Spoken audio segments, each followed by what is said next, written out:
Yeah, I can hear you.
Testing, testing, 1, 2, testing, testing, 1, 2, testing. Testing, testing, 1, 2, testing, testing. Test. It is a test.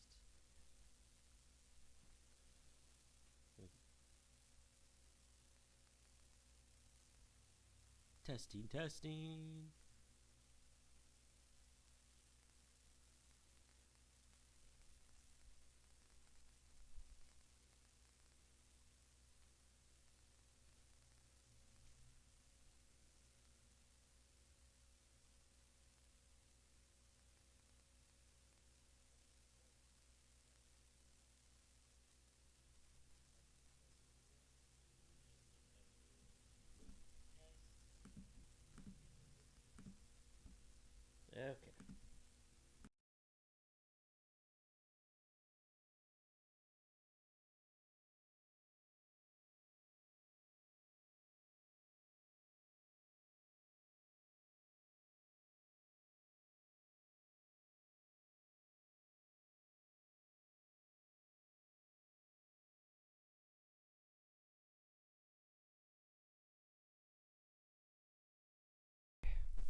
Bud, a jester, gay son, thought daughter, bog down the walls of ASU.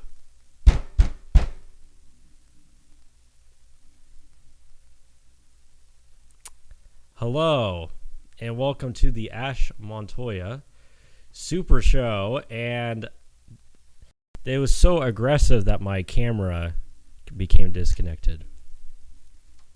That's how aggressive it was.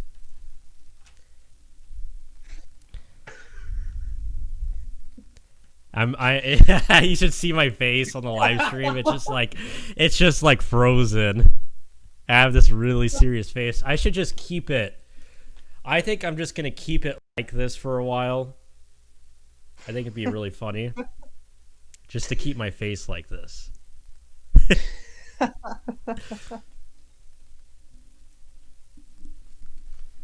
Anyways, welcome to the show. I am joined with Mr. Graham Smith. Hello. Pleasure to be on here at the Montoya show again. Lots of exciting stuff going on in the world. All gas, no brakes.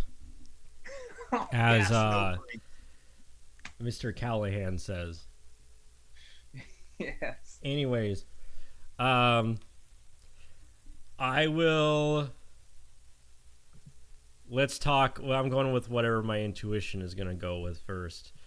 Let's go with the Odyssey. I saw the Odyssey today, and I'm not going to get fully in depth because I have a special podcast that we're doing where I'm gonna go in depth with this film. A little teaser. There's gonna be a new series, and separate from this, that's gonna be just a movie podcast only. So you heard it here first. So before I start, I want to see if my audio is working fine.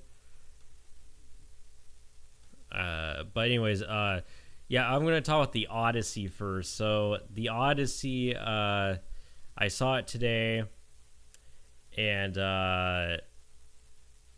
it was one of the movies. Oh, it sounds good. It's one of the movies ever made, as they say. So, one of the movies ever made. That is actually a perfect descriptor for the Odyssey. That's what I actually felt like watching. It is. I have this weird cough all day. It's like a cold cough. You know, it's weird. There's been people that's been going around. I've known people with this. My Belle had this. She was sick. Belle had this. Zach, I believe, had this cough too. Really? I believe, yes. And so it's been going around. And so, yeah, I don't know. I think I have it now. It's weird in the middle of the summertime. I don't know, but makes its rounds. Anyways, I saw The Odyssey is one of the movies ever made. It was a Christopher Nolan movie where it's all montages, flashbacks, and then all the action. Nothing happens in the movie, then a bunch of action happens really fast, and then the movie ends. Wow. Which is all of his movies. Was it similar to like Dune? You know, the remakes of the Dune? That's kind of sounds similar. Ooh, I've never heard anybody compared. You know what's funny? I like The Odyssey better than Dune. Wow. Yeah, I still like it better than Dune. That's how much I don't really like those movies. Yeah, I You know have a what? feeling I wouldn't like either, but I kind of, even though I like Lynch Dune, and it's nothing like Dune, I kind of came to the conclusion I might just not like Dune the franchise altogether. mm, Even though it's like really cool, I might just not like it. yeah, It's a eh, possibility. You know? that is a major possibility. It's entirely I, possible, man. it's entirely possible. I think these new Dune movies are bullshit because I grew up with the original. I don't know. Did you see that Louis C.K. clip of him talking about the new Dune movies, where he called it like the worst movie ever made, worst movies ever made? No, but they're onto something. And because Andrew Schultz was all like, "Oh, I love Dune," and he's like, "Really?" And he's like, "Yeah, did you like? I bet you liked it. You're a movie guy." He's like, "No, I thought they were the worst movie ever made." He said that though all the movies are just like people staying around and like mumbling and like, yeah, It is. It's yeah, boring as fuck, and then yeah. they get to The act. Odyssey's better. Odyssey's better. Okay. At least Okay. there's entertaining scene. There's engaging scenes in it. You know. Well, it's got Travis Scott. You know. Yeah, yeah. It's lit.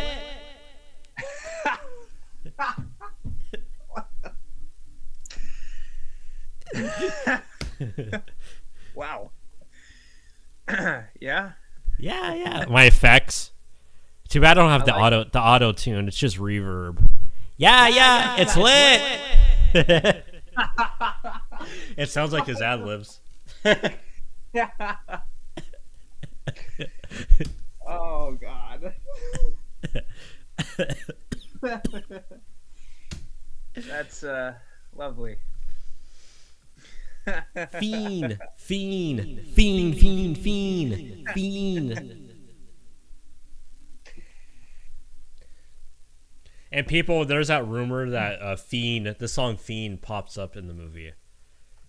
But there's also a more creative rumor that that there's an orchestral point in the movie where they like reworked Fiend, but it's like an orchestral version.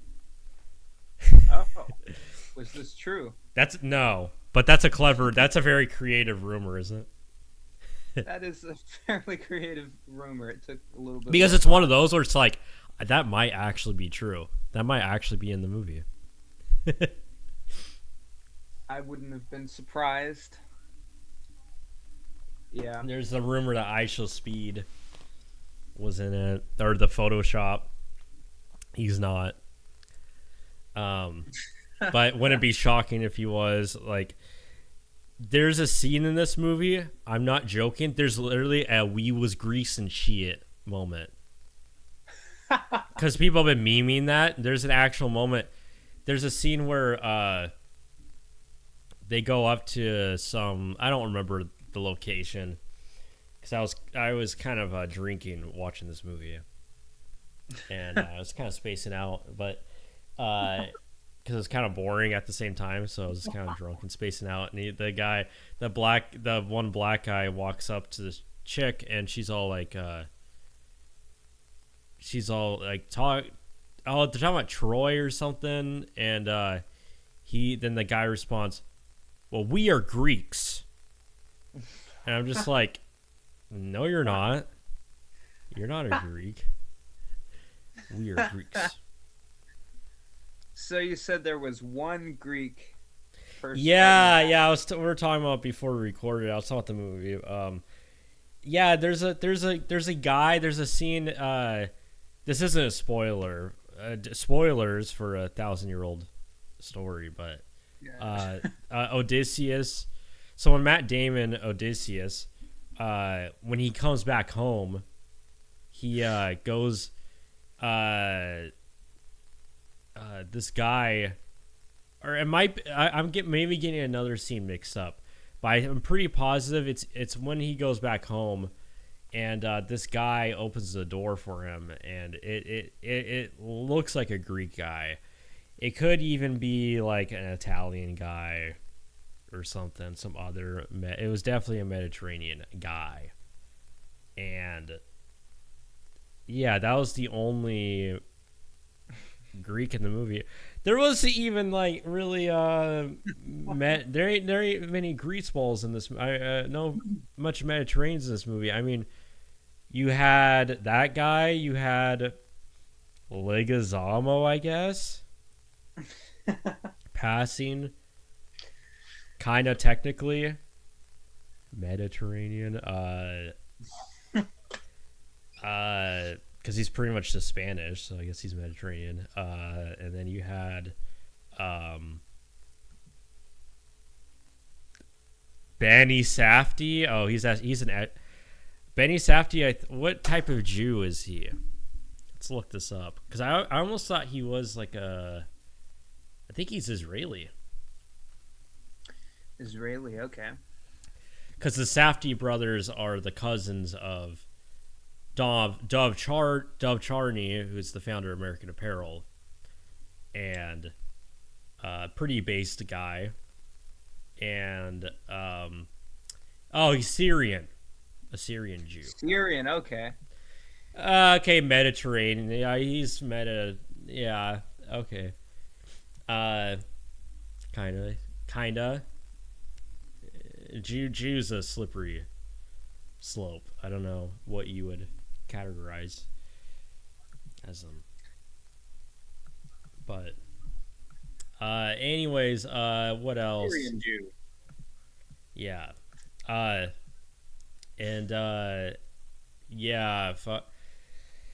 it was just a pretty mid movie with a lot of mid actors. That's a good summary of the movie. I have a hard time seeing Matt Damon play Odysseus. Now, how does he perform? Yeah. Oh, he's he's all right. Now, Odysseus is supposed to be a kind of a flawed character. He's kind of supposed to be that, but he was almost sometimes a little too much of an idiot. He was kind of a himbo kind of guy, and yeah, and also, you know who was bad? Like, I thought was actually genuinely bad in it was because he's like one of those actors where he's on screen where he, you know, those guys that like, oh yeah, Tom Holland was just Tom Holland. I don't really like him as an actor, and he's too boyish and stuff. But you know who's not good? And like this guy, whenever he's on screen talking, there's certain people like this. I've noticed this too. I'm not going to say who this is because there's somebody I've met in real life that's like this recently. That there's certain people where they talk to you and you're like, oh, especially if they're like trying to be cool, where you're like, oh, this guy has no swag. And it's kind of awkward. Like, you know, he doesn't have swag, but he's like still trying really hard, being cool kind of thing. And it comes off awkward and uncomfortable. And this guy, I wouldn't say he like was true dark Indian. Sorry, okay. I can't, I guess, call me a racist. It's this guy, Himesh Patel. Any relation to Kash Patel? Yeah, interesting. Huh. He's this guy. He's been in Tenet. He was the guy in Yesterday. Yeah, the Beatles movie Yesterday. This guy has like really bad screen presence. Yeah. And it's just awkward, like he's never acted before. No, yeah, he's very, very awkward performance in every movie he's in. And the movie begins with the Travis Scott thing I was doing in the beginning, but also it Then it cuts to Elliot Page getting shot by arrows Oh wow. to death. Yeah, and it looks like a little boy getting shot by arrows. Well, and Elliot Page is a Well, anyway, um, did they die? Does Elliot Page die right after getting shot with arrows, or is there more screen Yes. time? Yeah, but Oh, no, because Elliot Page is in flashbacks and also comes back, and when they go to Hades to because Elliot Page comes back as like a dead person. I see. Yeah, Huh. and yeah, and then Anne Hathaway's in this, and she kind of just does the Anne Hathaway like she does a lot of the crying eyes, the big old doe-eyed crying Yeah, thing. Yeah, Penelope, you know, yeah. plays that well. People were kind of making fun of I don't because I guess because she's got like Botox recently. People were kind of making fun of her appearance in this movie, but I actually thought I don't know um I don't know why I kind of liked the way she looked in this movie. I thought she's pretty. She's aging like fine wine to me. Aging like fine wine. Yeah, I think so Yeah, too. you know, Always been a pretty actress. doe-eyed. She's a Scorpio. She's a Scorpio. Goodness. That's why she has those intense eyes and stuff. I have yet to watch the Devil Wears Prada 2. Did you see the first one? I did watch the first one. It's on my watch list. Maybe that should be a movie recommendation for the next podcast. That might be an interesting one, actually. Because I don't know how they could... I'm kind of curious what Zach's take would be. I feel like Oh, yeah. he might weirdly like it. Oh, I think he would like it. I think he'd be more qualified to talk about it. Yeah. I also share. Speaking of that, I share the same birthday as Anna Wintour.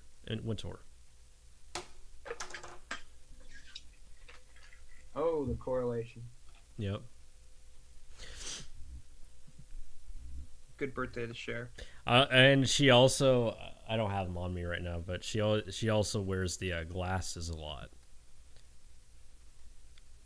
which is interesting. Something there, but anyways, yeah, the Odyssey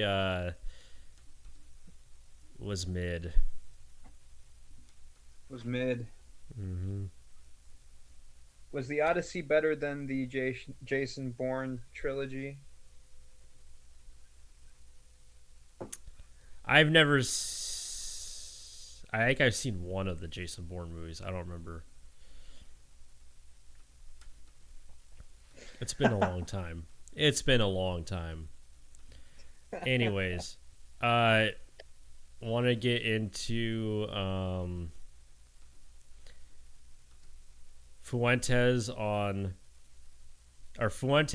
Hunter on the Channel 5. Yeah. Yeah, that's watched that yesterday. Interesting. What were some of your thoughts? I mean, it was kind of what I expected it was going to be, but You said you want to ask me, why are you a... but yeah, funniest moment was when Hunter was like, "My wife's Jewish, Nick," and he goes, "Ha." That was pretty funny. That I could show it right now. I have the timestamp. I actually timestamped it. That's how I have those type of things timestamped in my free time. I have a little notebook where I write down every single anti-Semitic moment and have it in a little notebook. Pays off to be organized. I have every moment organized. One for anti-Semitism, racist stuff, all that stuff. They're all in a little organized notebook. And I write down timestamps and what media it's from, what year. I have a little star system too, where I rate the joke. That's what Tony Hinchcliffe has. You're absolutely right. I have a notebook with racist jokes that I document. You're absolutely right. Everything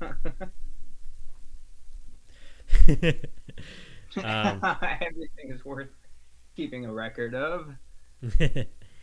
You're absolutely right. You can't even say the N-word nowadays like you could in 2006.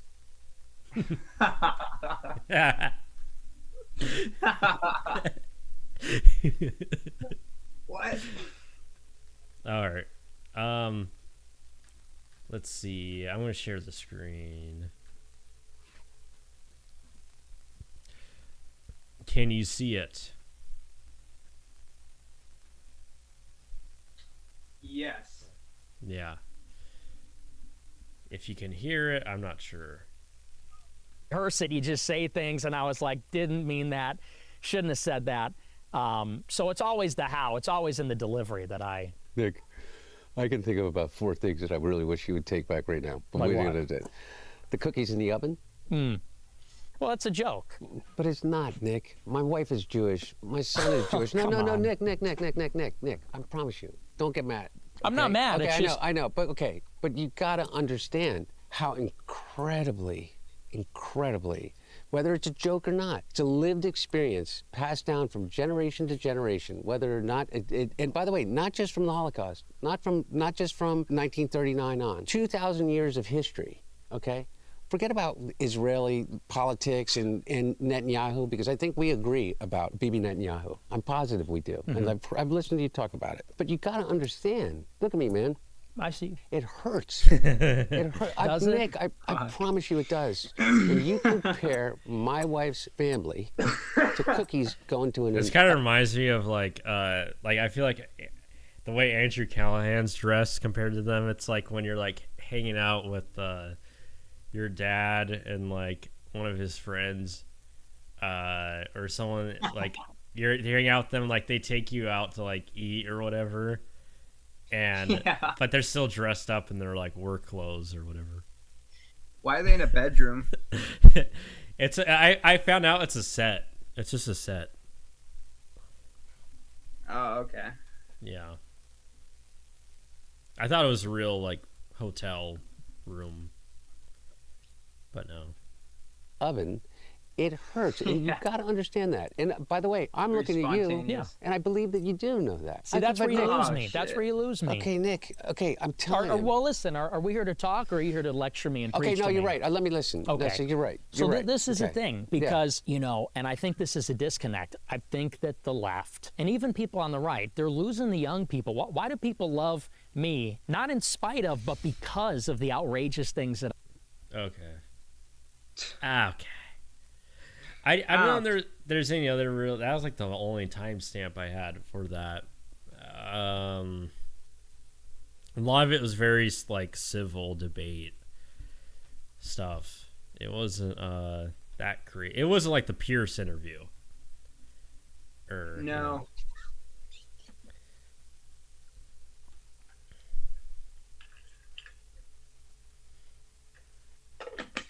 Oh, and then they said this, which was... They're talking about people need to get off their phones.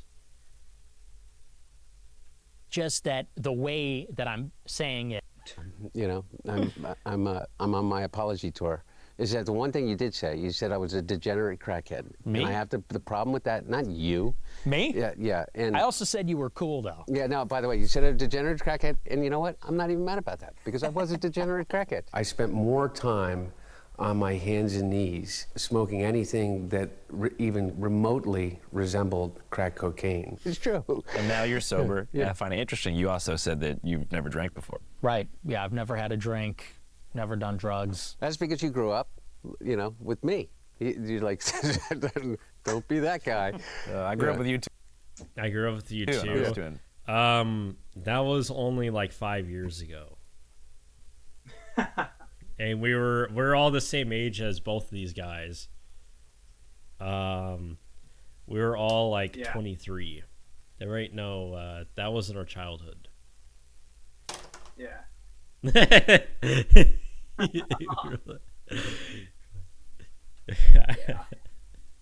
Yeah. Yeah. You're not as smart as he is. My brother never drank. My dad too. And I was gonna ask you, Nick, what kind of prompted your choice to just like be sober for life and never drink? Well, a big part of it is I had a lot of addiction in my family. My grandfather was an alcoholic, committed suicide. Uncle died from an overdose from crack cocaine. My mom, two of her uncles, heroin addicts. That's how their entire lives. how my family is. And Mom's side of the family is. Yeah. it just devastated my family, devastated both of my parents. And so I know I have that addictive personality and probably have the genetics for it. And not only that, but I like being rational. I like having my sober mind. I think that's actually a sacred thing. To have unimpaired reason. So the thought of losing control and even being tempted to get into, worse things, I just thought it's just not worth the risk. So it's just never for me. Well, how much, by the way, sorry, do we have time? Yeah. Is it, how much do you think COVID warped not just your generation, but everybody? Because I have this theory that there was this thing that broke for us with COVID. And that nobody's really come to terms with how traumatic that was for everyone. And especially for the younger generations. I think severely less for the older generations, but for the younger people, missing the graduations, missing critical years in school, that's when the socialization happens. That's when you learn to get along. And so you think about how this generation's going to grow up having 2 to 3 lost years. No sports, no school, no extracurriculars, vacations. It's devastating. And we already had a problem with that isolation, social dislocation. Well, that's why like my I didn't graduate during COVID or anything, but I feel like my early 20s was like robbed, which is also too like an important developmental social time too. I feel like it was sort of robbed. Like that's why I feel like I'm weirdly like immature or like have like a delayed living, but it's only really simply because the early that was like in the early 2020s or whatever. So everything kind of now I'm playing catch up, So Hey, me too. Yeah, everybody just experienced that, and so it is kind of weird, It is a weird deal. Things just changed really fast on us. Loneliness, I can't even imagine. So it's going to be devastating, I think. But that's a lockdown. So maybe if you're watching this video after this, put your phone or computer away, go outside, make a friend, just do anything but scroll to the next video. Back in the day during Nickelodeon, they had Go Outside Day. Oh, yeah. I feel like we need... what happens when you go outside? You go up to someone, hey, I like your shirt. Thanks. That's what happens. Pretty much. Yeah. My camera is like blurry right now. It looks like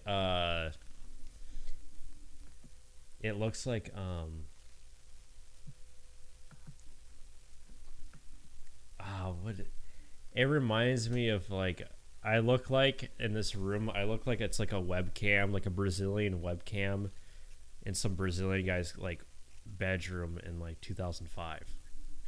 So it looks like. So I have there's this weird like yellow, it's the lighting in here, tint, this weird like orange yellow tint right now. So oddly specific. Yeah. It does kind of look like that though. The poster behind like one you day and a week everything, too. Yeah, it looks like somewhere like Brazil, shitty webcam. where it's mandated in a tech oligarch sense that no one can go on their phone or use the computer. Man, I would love that. I mean, that's one thing. Is if we could, the one thing we could all agree on. The way I say it now is you're all carrying around a bag of heroin in your pocket. Everybody is, and it's probably even more dangerous in some ways. Would either of you guys ever run for office? Are you asking me for real? Yeah. No. I think that politics, the way that my dad engaged in it, and that I'm obviously incredibly biased, is an incredibly noble thing. But that's not where my head is in terms of what I want to do. I want to reach. My whole thing is that forget all of this. I want to reach 1 million people in addiction. I think one of the biggest things about addiction, and one of the reasons why it continues to be this epidemic, is that we don't talk about it. Is that you don't even talk about it around your dinner table.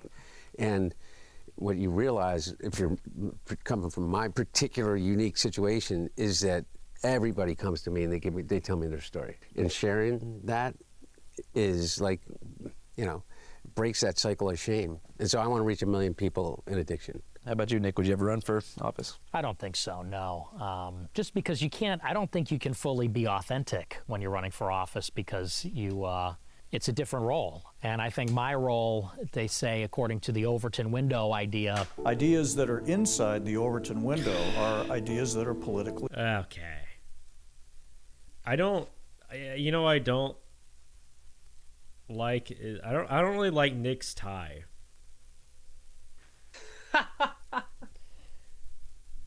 I feel like his fit's really good, but his tie is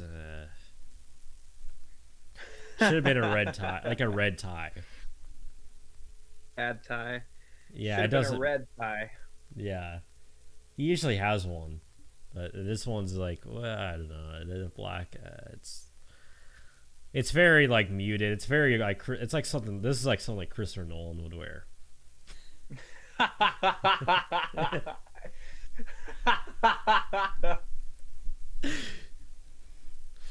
Yes, this Channel 5 interview is like a verbal poetry. It's quite amazing. Yeah. It's kind of shot as this shot has kind of the Christopher Nolan color palette too. It's kind of shot like it. This looks like a Christopher Nolan shot. That bedroom looks like a Christopher Nolan set. Yeah. Just bland. Fucking bland. Suck the life out of it. The IMAX camera now. The IMAX camera now we have can really capture. We can now actually get in there and really film the cookies going in the oven in a way we've never seen before. Yeah, in a way we've never seen before. He always says that. That's always a fucking revolutionary way of going about it, and it's not being all that. Of course. It's quite brilliant, and Yeah.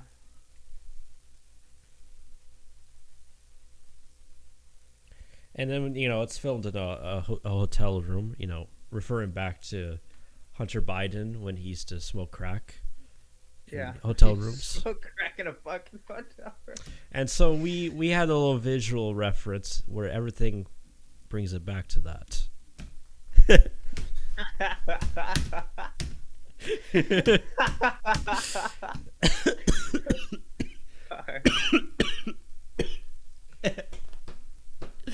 Yeah, it's I don't know. I don't really like it's okay. I was gonna make fun of Callahan's fit. It's okay. It's a casual. I don't know. I've probably worn stuff that looked like this. He's drinking he's drinking LaCroix. That's right. He drinks LaCroix. Because remember the Shia interview? Shia was just smashing LaCroix. Just like down in them. And also Mia Goth was in the Odyssey. Shia's ex-girl. The Odyssey. Oh yeah. Did we ever talk about we never talked about the Shia LaBeouf stalker? No. Gotta This talk is about new news. that. The chick that got arrested for stalking Shia LaBeouf. Really? I didn't know about this. Yeah, and Shia, she filmed the video in her car, and Shia went up to her car, and he's all like, "Leave me alone. God bless you. Thank you." Fuck.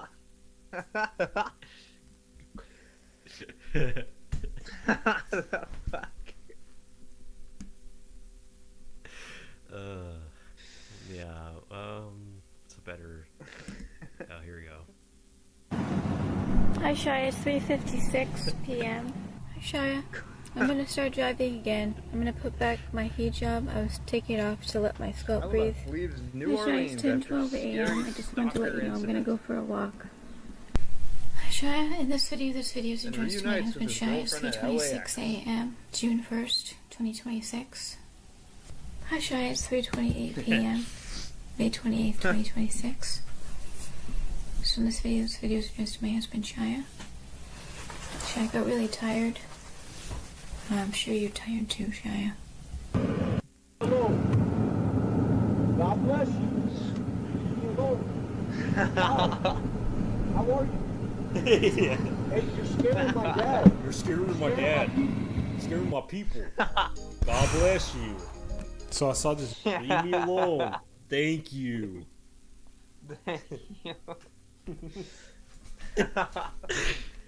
Should have filmed that. Need a missed opportunity to film a parody of that as a follow up.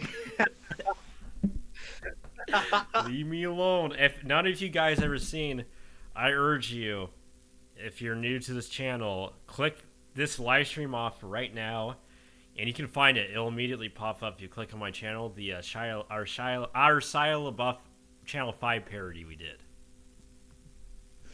Urge you to watch it. It's actually a masterpiece. It is pretty damn good, I have to say. I go back to it constantly. You know, when I'm bored. In fact, I was fucking around with a dating app, and it let me share things from Instagram. Well, I put that in there, and I immediately got blocked. So it must be pretty powerful stuff, I guess. Right. Oh yeah, here's the cop. The cop was doing a wellness check on her.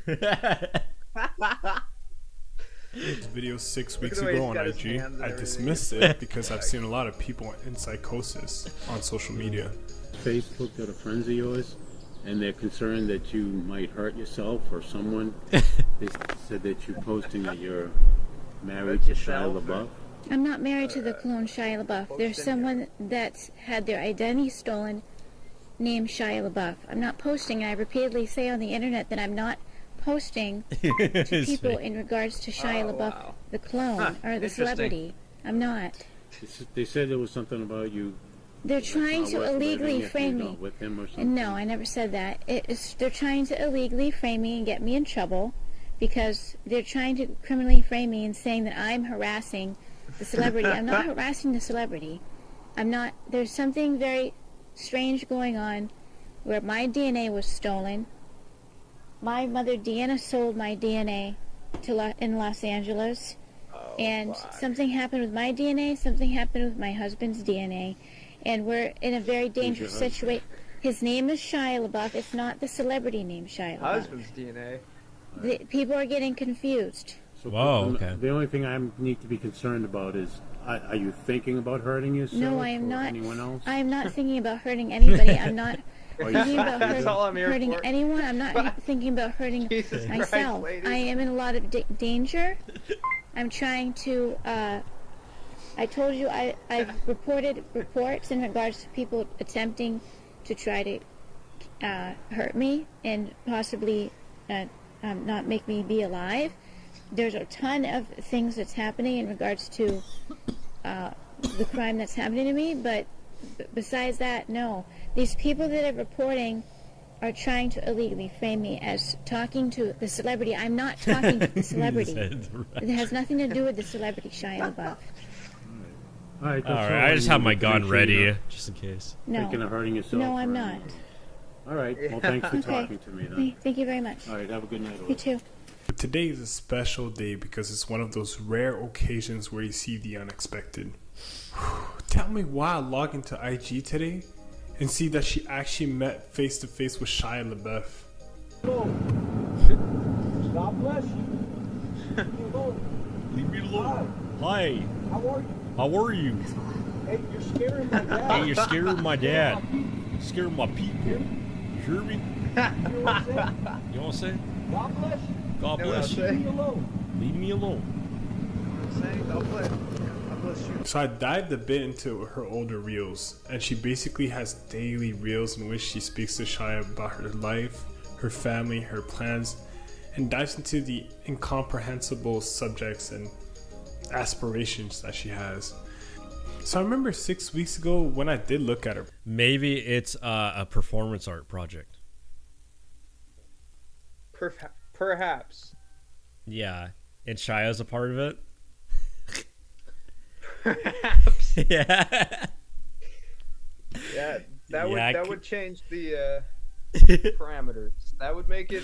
It could be. It could incredibly- easily be too, because he just so happens to come across her. It could be, yeah. Leave me alone. God bless you. Leave me alone. God bless you. Thank you.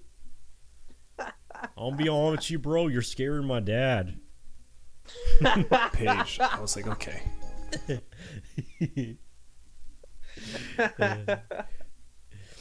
Fuck. God, that takes dedication to post that much about Shia LaBeouf. I seen something pop up that she started a GoFundMe, I think. She's made a And lot. right of away I videos. seen Oh. comments of, I guess, people that know her that says that she's living with one of her parents and that she's okay, and to not fund her GoFundMe because it could fund her delusions and etc. The thing is with her is that she keeps Severe repeating that she doesn't want to meet the real Shia LaBeouf. That it's I guess she's dating the clone one. I don't get it. That he's stuck in an AI cube. It seems like it's just her sort of creating her own reality. You know, psychosis, of course. But once she does meet him, though, she says nothing. Like it's like her reality kind of like fractured. It's like she just doesn't know what to say. Like you could just see she's in a panic mode. I don't know. She's just filming him like he's the issue. That's what I don't get. That's the scary part because it's like you cannot know what's going through her head. She seems to be from South Carolina, and I'm pretty sure she had a few reels where she talked about her family contacting her about her page, and family seems to be really worried about her. And said he saw you on the internet, was worried or scared or whatever. No neighbors. I said, there's no way your neighbor's going to see my post all of a sudden on his social media. I said, that's what mom said. He said, no neighbors. No neighbors, stop. Okay.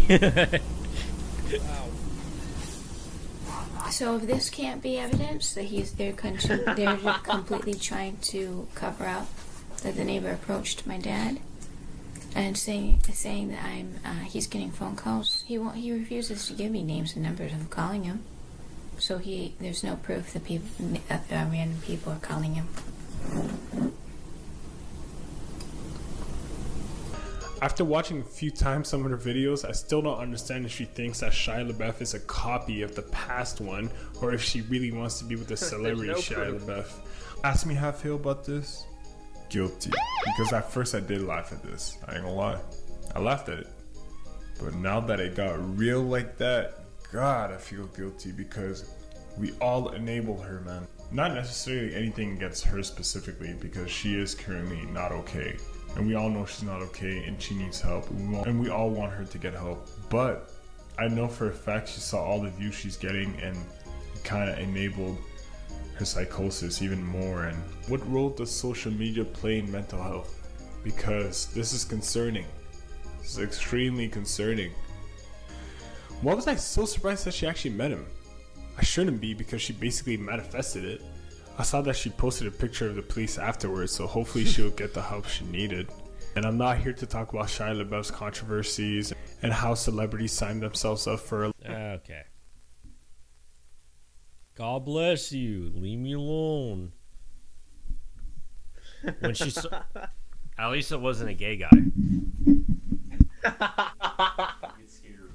You touch my leg, I get scared. Yeah, I get scared.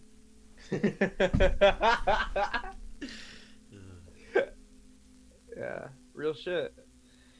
You know, it's so stupid. The video essay is kind of stupid though, because you have this guy talking about how, oh, see, social media is promoting psychosis, or social media is so bad.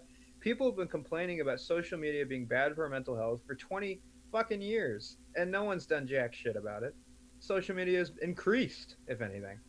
I always find it tireless arguments over that, because it's like nothing ever changes. Right. It's a stupid thing to complain about.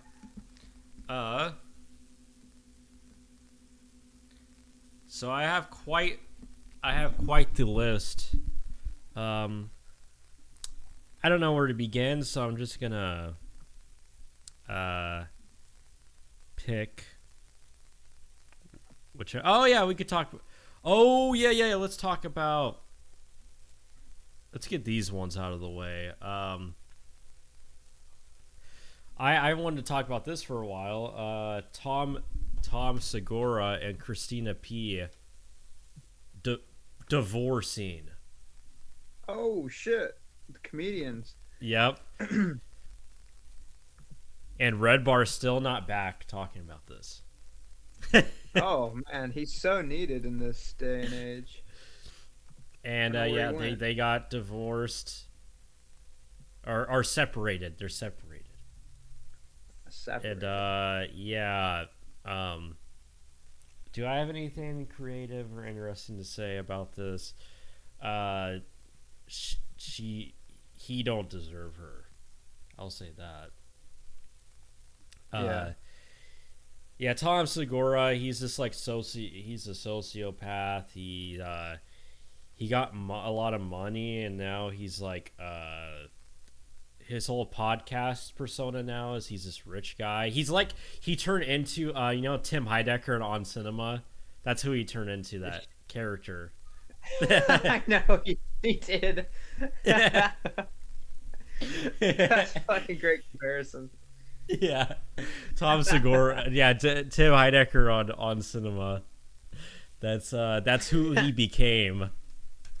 Yeah, and he's all like, you know, complaining about poor people, and I wouldn't be surprised if he had like a band, like Deckar.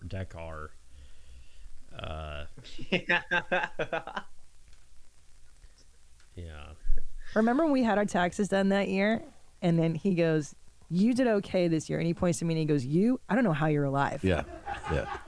That's how poor we were. Yeah. And by the way, okay, for me, he was still How much like, were you making that year? I mean, it was probably like in the 40s or something. Yeah. Like it was like, you know, Yeah. you can make a living.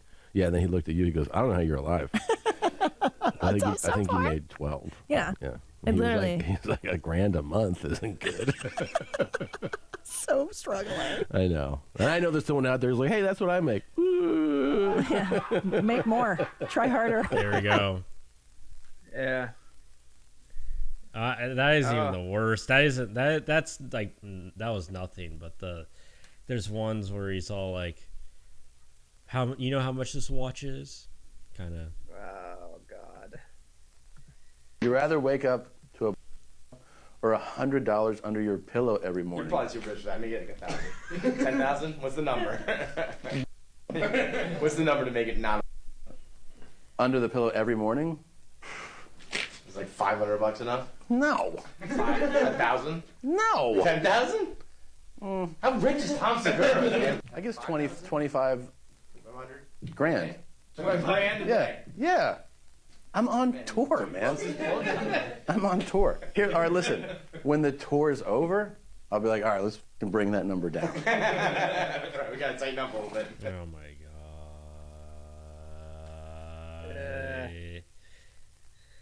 Wow. Okay. But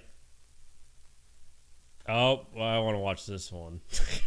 And they did 70,000 tickets last. Another birthday twin of mine, Bert Kreischer. Me, Bert Kreischer, and Anna Wintour have the same birthday. And you know who else? Roseanne Barr. And Roseanne Barr. Yeah. Lovely.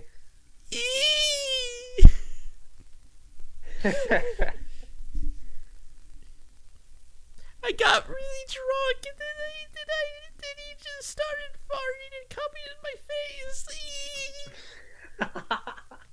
That's how Bert Kreischer tells a story. That's all his stories. And they're doing it again Monday. Sunday. But they're only doing like 8 cities. Yeah, they're doubling up. Do you know how brilliant that is from a business, by the way, what they did for people that don't know? So it's called like the no repeats. So a lot of times when a band of that magnitude plays a city, they're like, we're doing Friday, Saturday at SoFi. Mm-hmm. You're a fan. You go, all right, I'll go to Friday, you know, see the show. Well, on this tour, they're saying that, and when they go to a city and they play more than one, the two shows won't be the same. So if you go to Friday's show, and you see Sunday, they're like, yeah, but Sunday will be totally different. So what ends up happening? I bought a 2-day pass. But I bought two 2-day passes. I mean, how brilliant is that, though? And it is. Yeah, ever since Andrew Tate came on his podcast, which we'll get into. That's the next topic. I forgot to get into that. I was about to get into that. But yeah, we can move on from the Christina P doesn't deserve, or Tom Segura doesn't deserve Christina P. Christina P is a sweet Hungarian lady. Andrew Tate got arrested. And you know what people are mostly talking about? The way he's dressed. Let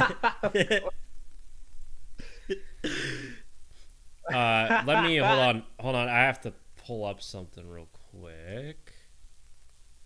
Let me see. I think it's still on here. Should still be on here, saved.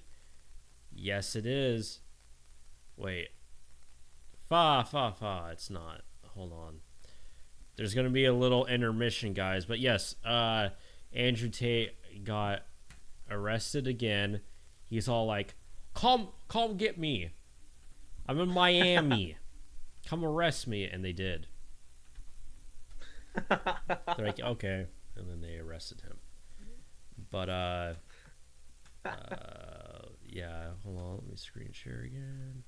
Okay, I think it should work. Set my Tate free. Set my Tate free. But yeah, all right. I'm playing the soundboard now. The call me Mr. Planet. And I can make you look classy. Trust it.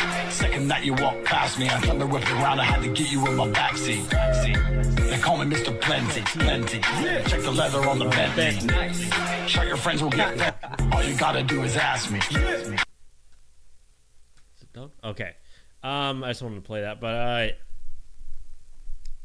yeah, and Tate, I've noticed this for the longest time. He always wears these weird, like, flip-flop, these, like, sandals that, but his pants are, he doesn't wear shorts. He wears pants, but they're, like, what do you call it?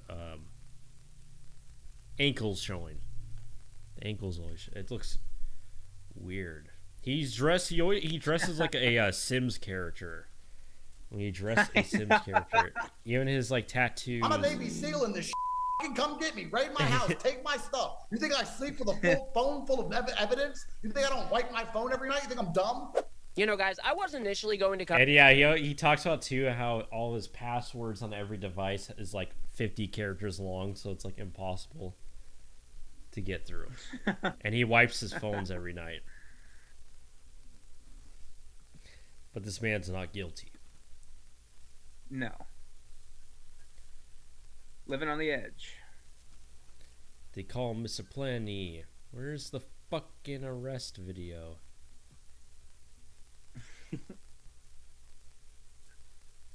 There's people talking about, what's Sneeko? What does he say? Andrew and Tristan Tate were arrested in Miami. Looking back now, top going, Andrew Tate. Did folding and apologizing to the work, you stupid idiot? Deport Sneeko, they're saying nowadays. He looks like a gay ballerina. Somebody says. Oh, Tate.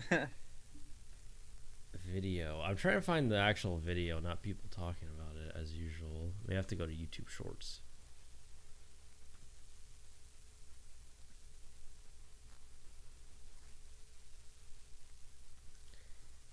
Arrested in Miami.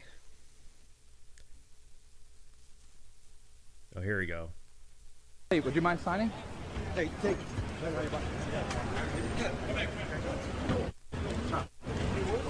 over here by me. Let's go. Come over here by me.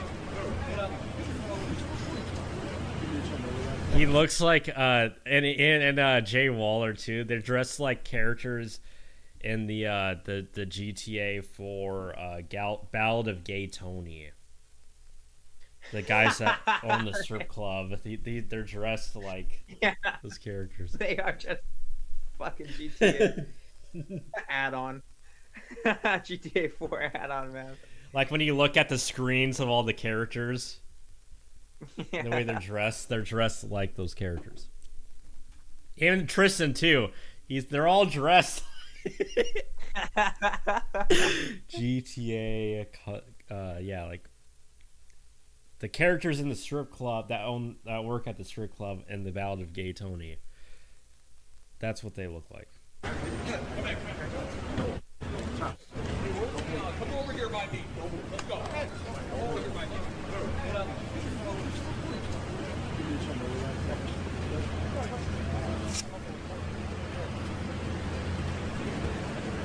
Back up. Back up. Back up.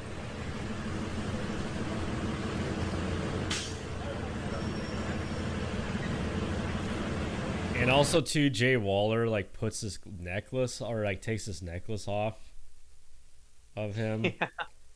I guess it's like a special necklace, and it's weird too. Like he runs up to him like he knows it was gonna happen. Yeah.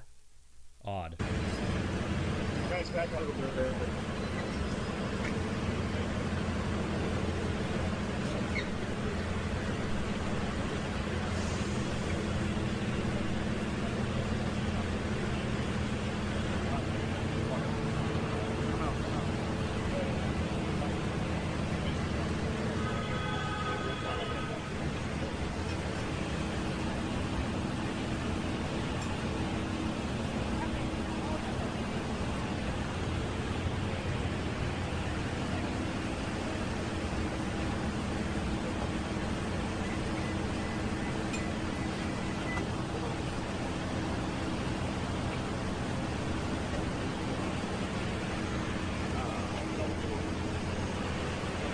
Anything else? Just people walking around. Oh, that's it. Is that Jelly Roll? There's a guy that looks like Jelly Roll. There? Yeah. Somebody save Tate. Did we ever talk about their divorce? The Jelly Roll divorce? I don't think we talked about that. No. Jelly Roll's also getting divorced. Yeah, is that Jelly Roll? Somebody say Tate. It looks like it. It's just randomly there. That's my boy, man. God bless you, brother. God bless you, brother. Yeah, so I guess it's the same old charges.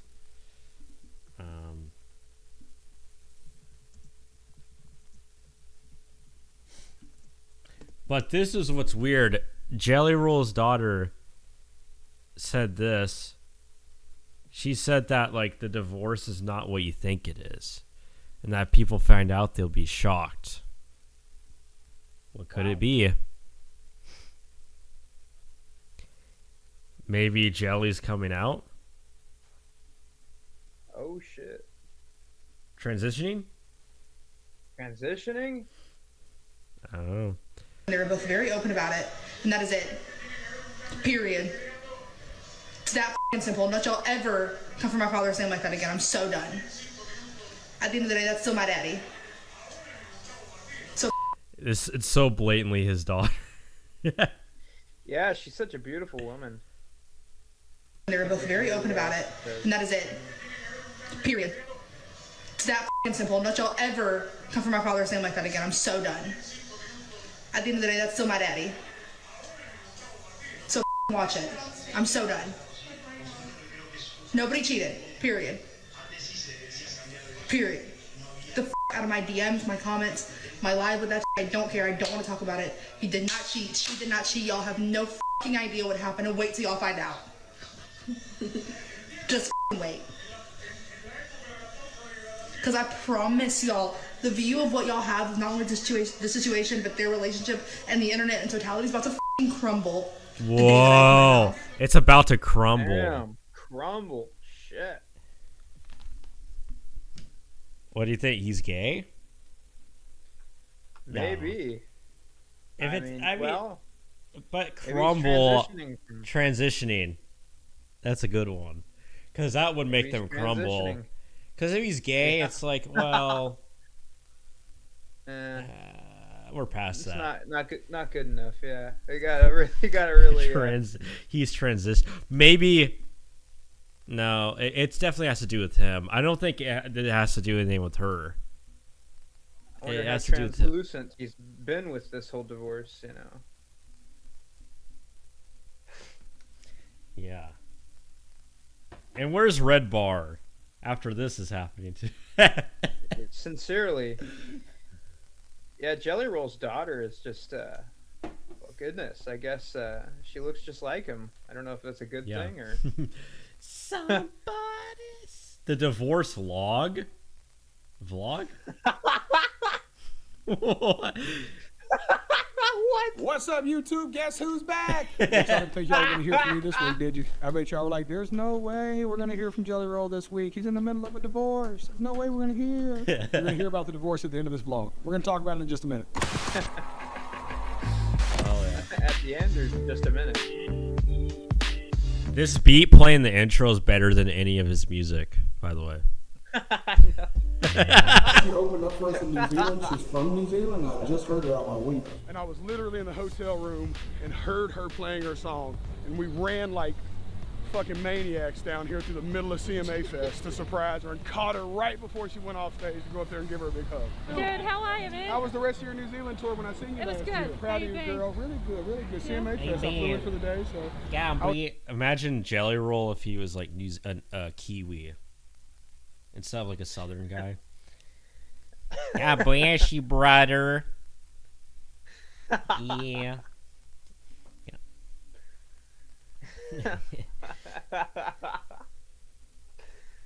Somebody say me. I was sitting out the window. I heard you play the song. I was like, we gotta go over there and surprise. We gotta talk. Friend from New Zealand. I love you, girl. I'm so glad you're here, man. Thank you. Have a good CMA. Always good to see you still doing the thing, baby. She's so cool. So she's like, she had a song on the radio. Well, a song on this like calendar show where she sung called "Play That Keith." Yeah, you know who's a good What was that? He said, he's talking to that chick. He's like, "Oh, I love you, man. I love you, bro." Yeah, yeah, he calls everybody that. Yeah. He's like, yeah, you know who's a good New Zealand artist? Kimbra. Yeah, here we go. She is a very good artist.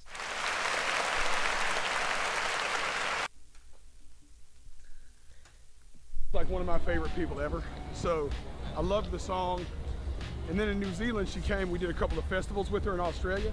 And I just loved that's her. weird too. Like Jelly, I don't know if that's weird because I don't think his music would translate well, like New Zealand, or whatever. I really don't feel like it would either. But I feel like really the only place is the South, Midwest United States, the poor maybe the United world's States. More far gone than we thought. I mean, maybe the poor United States. Well, that's what I always thought. Maybe Mexico? No, I don't know. Mexicans actually, a lot of the popular music's interesting in Mexico. For example, like Morrissey is popular in Mexico, and who else? There's somebody else I was just thinking of. A lot of like punk and like metal and stuff. Yeah. Is big over there, and it's funny because like Morrissey to me makes sense that he's popular and the Smiths and stuff popular in Mexico. I don't know why when you listen to music, because there's kind of they like that stuff, like singers like that are, you know, that kind of, and the music's kind of simple, but it's almost kind of like, even some Morrissey soul music, there's like kind of Latin stuff in there, or like operatic type, so it kind of makes sense why he's big in yeah, I guess so. Yeah, I guess so. It's sad, really, to imagine Jelly Roll is heard anywhere other than America. Yeah. But apparently, even more. She's just got the sweetest soul. That was so CMA, dude. This is like the 2 o'clock slot. I played this slot. Okay. Artist Ella Langley. I was born at Baptist Hospital. I was raised in Antioch, Tennessee, baby. This is a lifelong dream come true for me to stand on this stage at CMA Fest every time I can. UAB, mile away from the venue. It's gonna be a good one. Oh yeah, I hate going to the basketball court. So this whole vlog really is just, it's like, I think his intention was to show some humility, even though he's in the middle of a divorce. And so far, the whole fucking thing is about how amazing he is. How cool, you know, how you know. Yeah. Like literally nothing about the divorce or fucking any self-reflection. Not even like a half-ass, like, oh, you know, I fucked up, or like nothing. It's just straight up him flaunting around. Here's the Jelly Roll fans. See, now that's the demographic I expect. Yeah. A lot of old ladies. Oh, yeah. Oh, no, I did. This is in Nashville. That chick from New Zealand is playing at that show. But this is in Nashville. Okay. This looks like what I expect. Yeah, that's Nashville. what I would expect. Always guys with the camo baseball caps, wearing the glasses, the sunglasses on. Yeah. That dude, you know who that guy in the middle looks like? The third row? Dude, it's him. Do you see it? My cursor. I don't know if the live stream can see it. Hold on. I can see it. Wait, hold on a sec. Right here? Oh. Do you see like the chick in the in the front that's holding the pink phone crying, and then there's the chick behind her, then there's the guy in the camo hat. Blonde hair, and then the younger guy behind her, yeah. Do you see it? I do see it. I'm pretty sure I see it. We are Charlie. Yeah, we I know. are Charlie Kirk. That looks like a young Charlie Kirk. That's kind of weird. It's true. Like he can never get away. You can never get away from him. He's always there. No, there's he's always everywhere. but I love the one random black guy on the right in a red T-shirt. Oh yeah. Well, there's a lot of black people there. No, and I'm sure there is, but just in this frame in particular, it's funny, kind of sticking out there. I love this. We filmed a music video in San Quentin, brother. This place is transformed from maybe. He thinks he's Johnny Cash. I know. Do you know anybody that went to San Quentin? No. I had I don't know if he's still there. A cousin that went there. I knew a neutral acquaintance, but yeah, not anyone related to. Really, they went to San Quentin. And I always wondered if he met Manson. Yeah. It's possible. But yeah. The most notorious prison in the United States of America, and to a place where real rehabilitation is happening. San Quentin. San Quentin Prison. The infamous San Quentin State Prison. California's oldest prison. Can we stop with this cliche edit with the TVs, flicking through the channels? Miss San Quentin State Prison. Do our job. Even as sworn peace officers, we have to send people back into society. No way, already? Yeah. We should take them to the dog unit. They'd love the bus dog. Same here. Same here. I will be getting you ready, and we're going to be walking down for your scene by the water. Ready to load up, sir. Loading.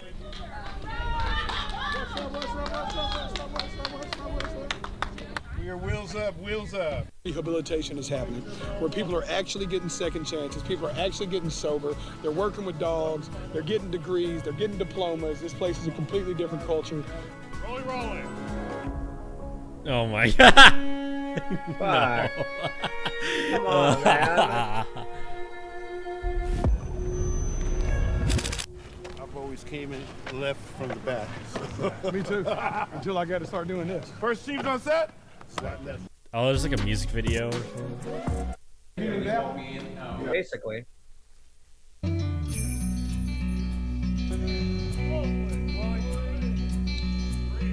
Wow. Convicted killers have called it home, but now California's notorious San Quentin prison is getting a major overhaul. I can't believe look at the college campus. Look how beautiful it is.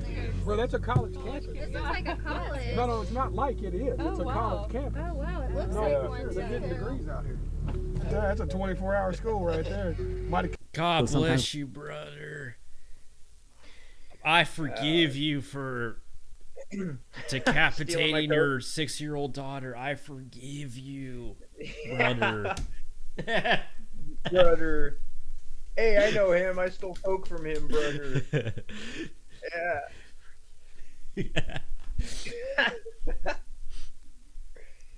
We have to be patient with people. So we don't got nothing else to believe in here. No, it's true. The power of hope is. That's it. The power of hope is it, man. If you can grow a little faith into a little hope, you can turn it into something, baby. Oh my god. It could be writing for you. It could be. Yeah. You know why? They don't actually like this music. They're just really bored.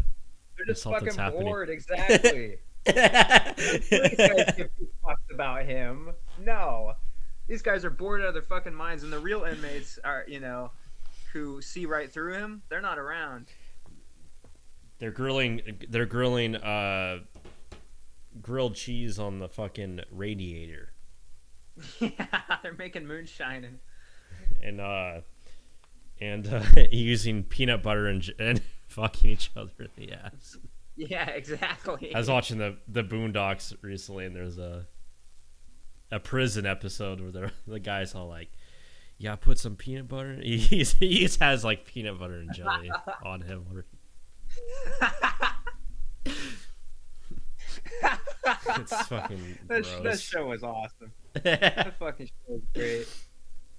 Did you hear that? Like they were now. It's pretty much a no that because they're gonna bring it back or whatever. Which it would be like the most appropriate time to bring it back. But yeah, because John Witherspoon voices granddad died, so I don't. Right. Yeah, it's pretty much a no. I don't think it's ever coming back, and I don't know if it would be as good either. It's maybe been a bit too long, but yeah, that's such a good show. Yeah, they would fuck it. They would fuck it up if they had a new version of it. I think. Mm-hmm. I think it would be politically susceptible in a bad right. way. Well, what makes Boondocks an interesting show is it does because it does have like the South Park thing where it's like making fun of all this cultural stuff and all that, but South Park takes a centrist position, libertarian position. But what makes Boondocks interesting is it's actually, even though it does all of that, it's actually technically like a leftist show. Technically, yeah. It may not really feel like it, but it actually is in a way.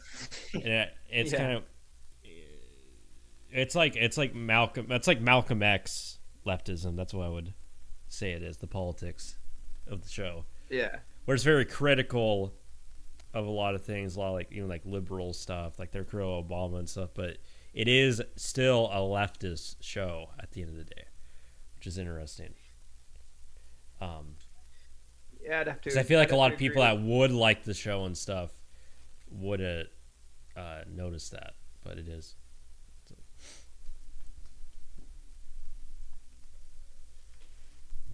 Well, that's enough from Jelly Roll. Goodness. I want to talk about. Oh, I wanted to watch the.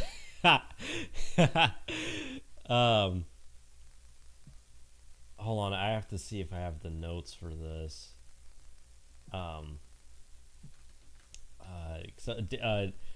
Dave Blunt's was on Adam 22's podcast No Jumper, and they were just exploiting him because Dave Blunt is a very fat man, and did I write notes for this one? I don't think I did, but Adam 22 throughout the whole podcast looked like he was like tweaking out.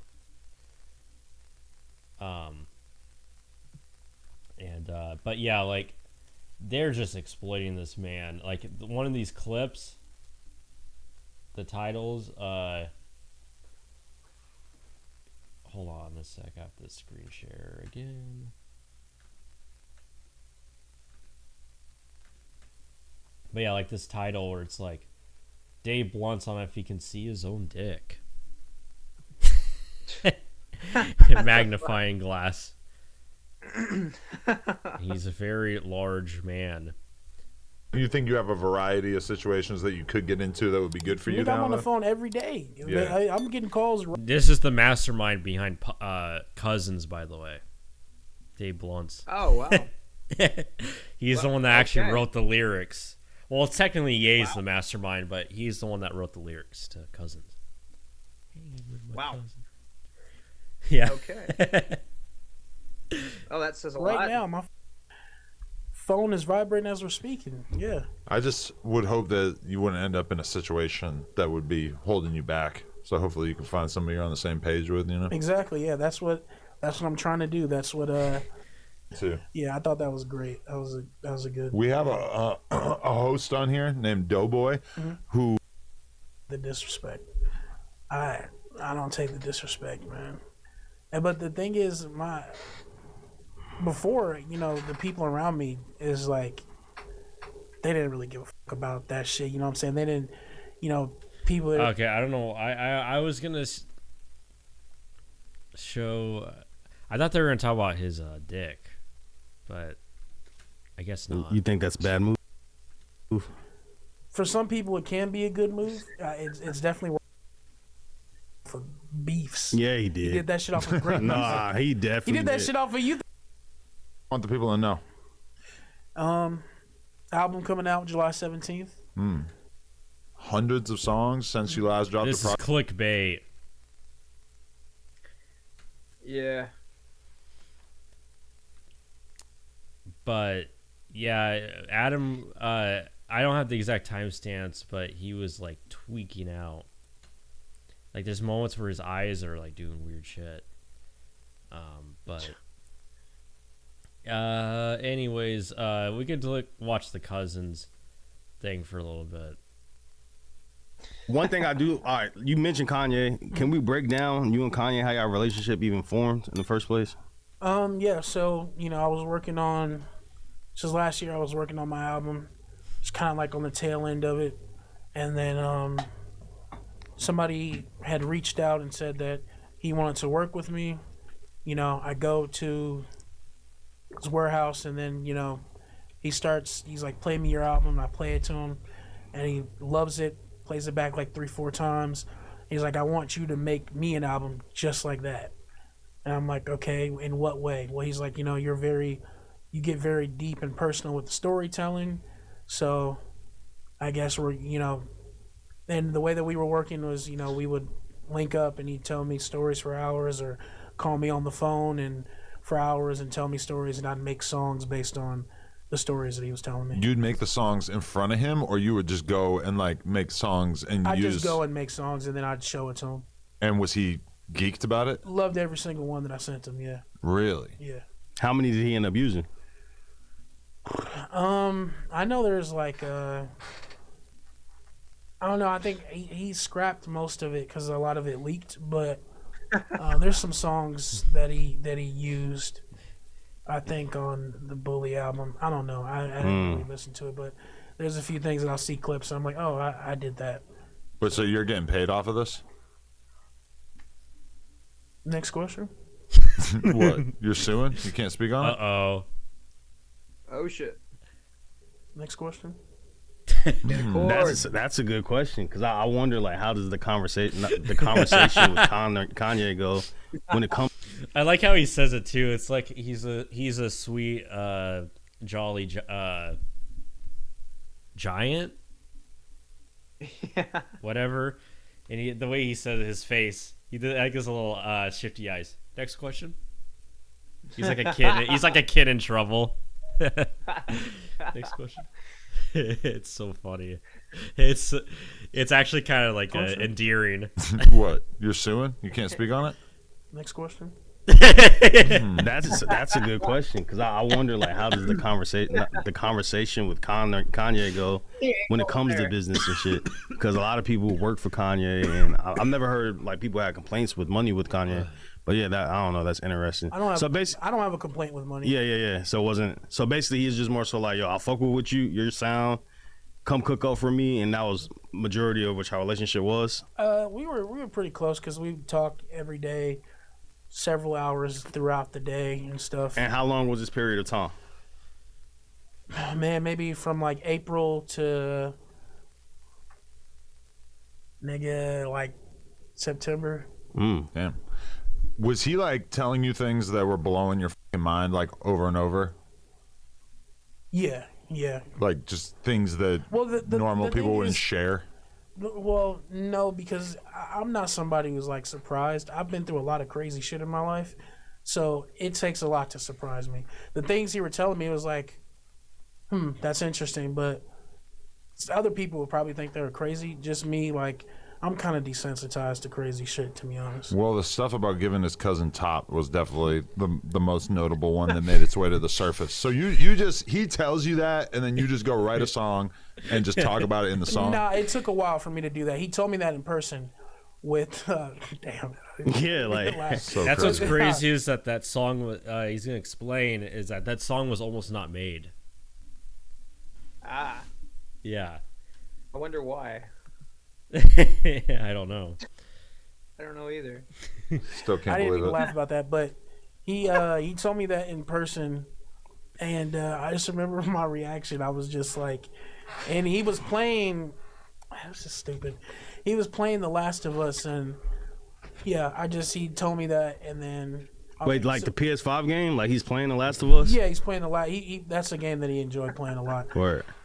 So he's just playing The Last of Us, and he's like, yo, by the way, I did this with my cousin.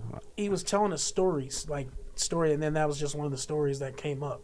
I can't really remember the exact context, but when he told me that, I'm like, so you want me to make a song about that? He's like, no. I'm like, okay, cool. And then later on, he comes to tell me that he wants to make a song about it, and I'm like, I keep pushing it off. I keep sending him other songs, and finally he calls me and he's like, I really need that cousin song. I'm like, all right, cool. That's crazy. All He's insistent about it. You pushing it off, were you thinking for Kanye, like, yo, I know this is hip hop. I don't want to put that type of shit out there for you because I know people might be judgmental about it? Or you just... I just didn't want to do it. There was no thought about like, oh, this is for the greater good of hip hop on some fucking shit or anything like that. No, I just didn't want to do it. You're just grossed out by the idea of... No, I'm not grossed out. I'm not grossed out by it. I mean, shit, okay. nigga, that's what you did when you was a kid. I mean, Right. shit, nigga, a lot of people get touched. Nigga, No, shit. I agree, but like at the same time, as a person who doesn't want to suck a dick or has never sucked a dick, it's maybe a little weird to like write about sucking a dick. It's getting there for Adam. It's getting there. Yeah. He's been cocked. He's done all this stuff. It's getting there. It's going there. I mean, that's why I didn't do it, because I was like, I don't know if I want to do that per se, but I mean, shit, nigga, that's what he did. I don't, you know what I'm saying? That's what he did. I don't judge him for it. He was a kid, you know what I'm saying? Yeah. We all did shit as a kid. Some of us got touched, Some niggas went to Boy Scout camp and shit, didn't come back the same way. But was he like acknowledging how crazy it is for him to admit that, just because like nobody at his level has ever said anything like that in hip hop history, you know? Well, that's why he's so great, isn't it? Because Yeah. he was able to do that, and niggas didn't really give. They didn't look at him differently. I mean, some people did, but ultimately, man, he's selling out shows. That shit didn't do nothing. No, it didn't. It's funny, like his most recent shows and stuff, how big they are. Like everybody just forgot about what happened last year. I know. Yeah, nobody fucking cares. I heard somebody the other day blast HHH out their car. Just interesting. Kanye's still on top Of his cousin. of his cousin. You know what I'm saying? That's just like a small blip in his legacy. So. If Drake said that he did that, Yeah, that's true. we would never hear the end of it. The end of Somehow Kanye is able to just that is exist true. kind of above it all. And That's he true. He can get away with fucking anything. Yeah, it shows his greatness. If Drake I think the only other person I can get away with is Tyler. It's probably the Yeah. only other. Like, Probably the only other. and people wouldn't even be surprised if he made a song about that. No, not at all. Those are like the only. I think those might be like the only two that can get away with it. I actually don't think pretty Kendrick. I don't think Ken. Here's the thing. I don't think Kendrick could get away if say Kendrick did it. I don't think he could get away with it. But if it was Drake, Drake sucking his cousin dick it would never. The meme would never go away. No, You know. he'd be fucking done. Like it would never go away. It'd be like R. Kelly peeing. The girl, it would never go away. But Yeah. said he sucked it when he was a kid. Yeah, nah, it would have been over with. Do you feel like he shared that story with you first, or like that was probably a story that he's been telling close people around him? I don't know. You can't tell. That one I don't know. Yeah, I had never heard anything about that. Yeah, never heard of it. So when that came out, I was like, damn, him and Dave Blunts must be really close for him to like open up and be able to like speak to you about shit like that. But people always say that with Kanye, it's like you'll be really good okay, friends. I'm gonna move on from this. I just kind of want to play a little bit of that Yeah. because that was interesting. But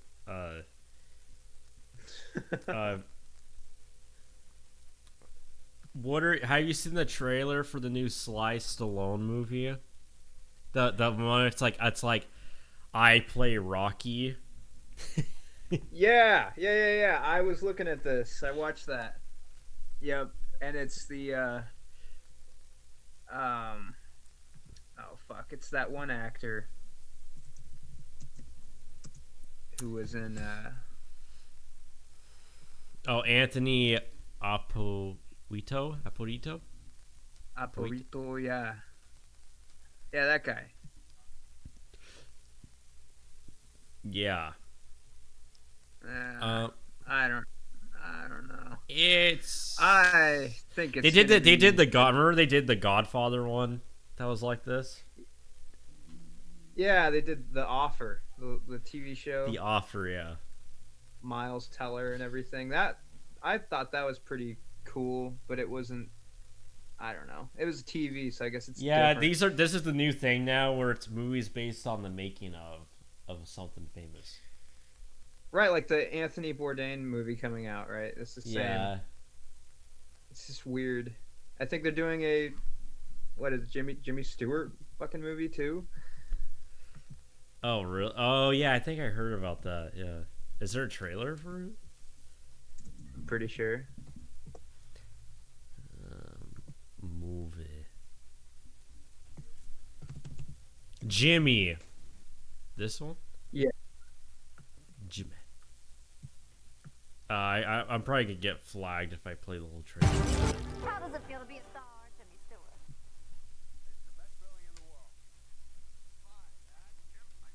Oh yeah, he does a good impression, I guess.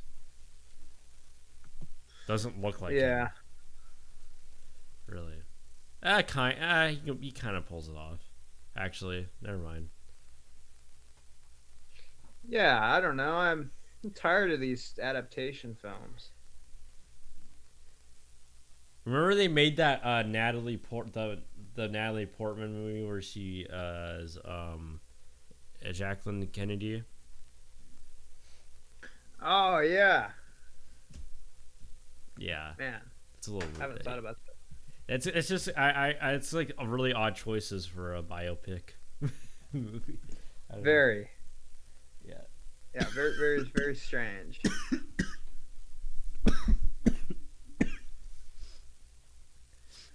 What about Blonde? Have you seen that? The Marilyn Monroe no. movie. No, have not. God, they did her too. Really? Was it any good? It's more like artsy and slightly alternate history. Okay. Zach is a fan of it. I am not. Okay. Yeah, I'd have. I think Alex likes it too. Alex likes it as well. Oh, all right. I do not like it actually. I'll have to give it a watch. That might be an interesting recommendation for pod. I did talk about it on one of my old podcasts, but I don't even know if it's even on YouTube anymore. But in that movie too, it like has a thing where it insinuates that the Kennedys killed her. It's very heavy-handed.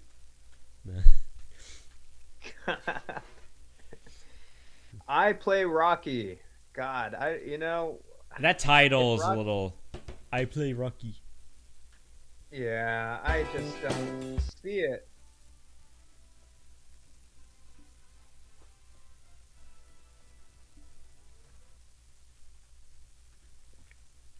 I mean, it reminds me of one of those like fucking old film projects. Like, it was a fad back in the day to recreate movies you loved, right? And I could see a bunch of high school kids trying to recreate Rocky, and that was cool in 2005. But yeah, James Rolfe will be a fan of this movie because he's a huge Rocky fan. He's from Philly, so he'll like it. He likes these type of movies, so he'll like it quite a bit. Probably. What has he been up? What has he been up to? I kind of forgot about him.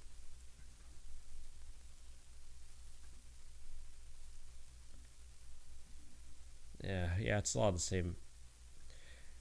Top 10. We should watch this because I just got back from the movies. Top 10 reasons why modern movie theaters suck. Let's roll it. He's got some really bad takes on stuff like this, but might be a strange thing to say for someone who still pays to go to the movies. Been around a long time. I'm kind of tired of going to the movies. Kind of. What ruined it for me wasn't streaming. It wasn't the pandemic. It wasn't even the audience. It was the theaters themselves. Now, I don't know if this is. I'm probably gonna speed, play faster speed on this. Sure.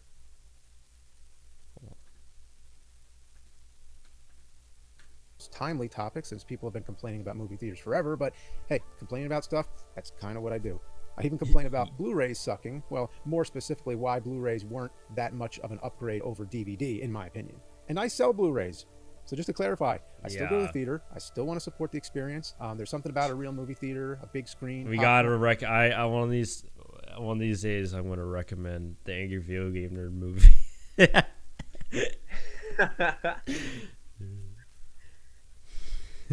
The lights going down. I when it rue works, the day. nothing beats it. But somewhere in the last decade or so, the whole thing got worse. And before I get into it, let me get a few things out of the way, because these are not what this list is about. These are the classic. Okay, then let them know I sent you. Oh my goodness! Now it's a full ass so many restaurant. ads Chicken in tenders, videos. pizza, loaded fries, mozzarella sticks, mini churros. Huh. I've even seen that Indian samosas dish. And every single order takes 20 minutes because there's some poor kid in the back actually frying it up, cooked to order.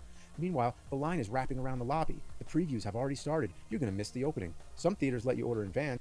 Dude, it ain't that okay. All right, we're getting into the James Rolfism. He has a lot of like anxiety, the classic James Rolfe like anxiety. Like he's always like, yeah, my food taking too long.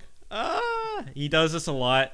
It's like the meme. There's a meme with him where he's like freaking out how he never has no time, and because he says it in a lot of his videos, he has no time. He ends videos like, "All right, we have to end this video. I have no time. I am busy. I gotta wrap this up." And this is a perfect example where he's like, "Oh, the food, my movie theater food's taking too long. Oh, I'm gonna miss the opening." The movie theater, especially, is showing like a Regal. It's all commercials for an hour. You're not gonna miss anything. Yeah. And sure, like it's takeout, but that stuff is never ready when you get there. And even the classic stuff is messed up now. The popcorn is stale. Did you know that they reuse the popcorn from the night before? They just And what movie theater food takes that long? It's like almost like microwave. It's like 7-Eleven food, kind of. It's just like slop. It is slop. Now there is movie theaters that like the Alamo Draft House and stuff. That's like a restaurant. It's like half a restaurant or whatever, but that's different. For a regular movie theater, the movie theater I went to today, because they make their own stuff, but it's better, but sort of bordering on that kind of like 7-Eleven slop. It's better, but yeah, but a little bit bordering on it, you know. It's but yeah. Leftovers in with the It fresh didn't batch. take long at That's all the official to make. secret of movie theater popcorn. The hot dog rolls are rock hard, and the dogs. Oh, dude, I had such a good.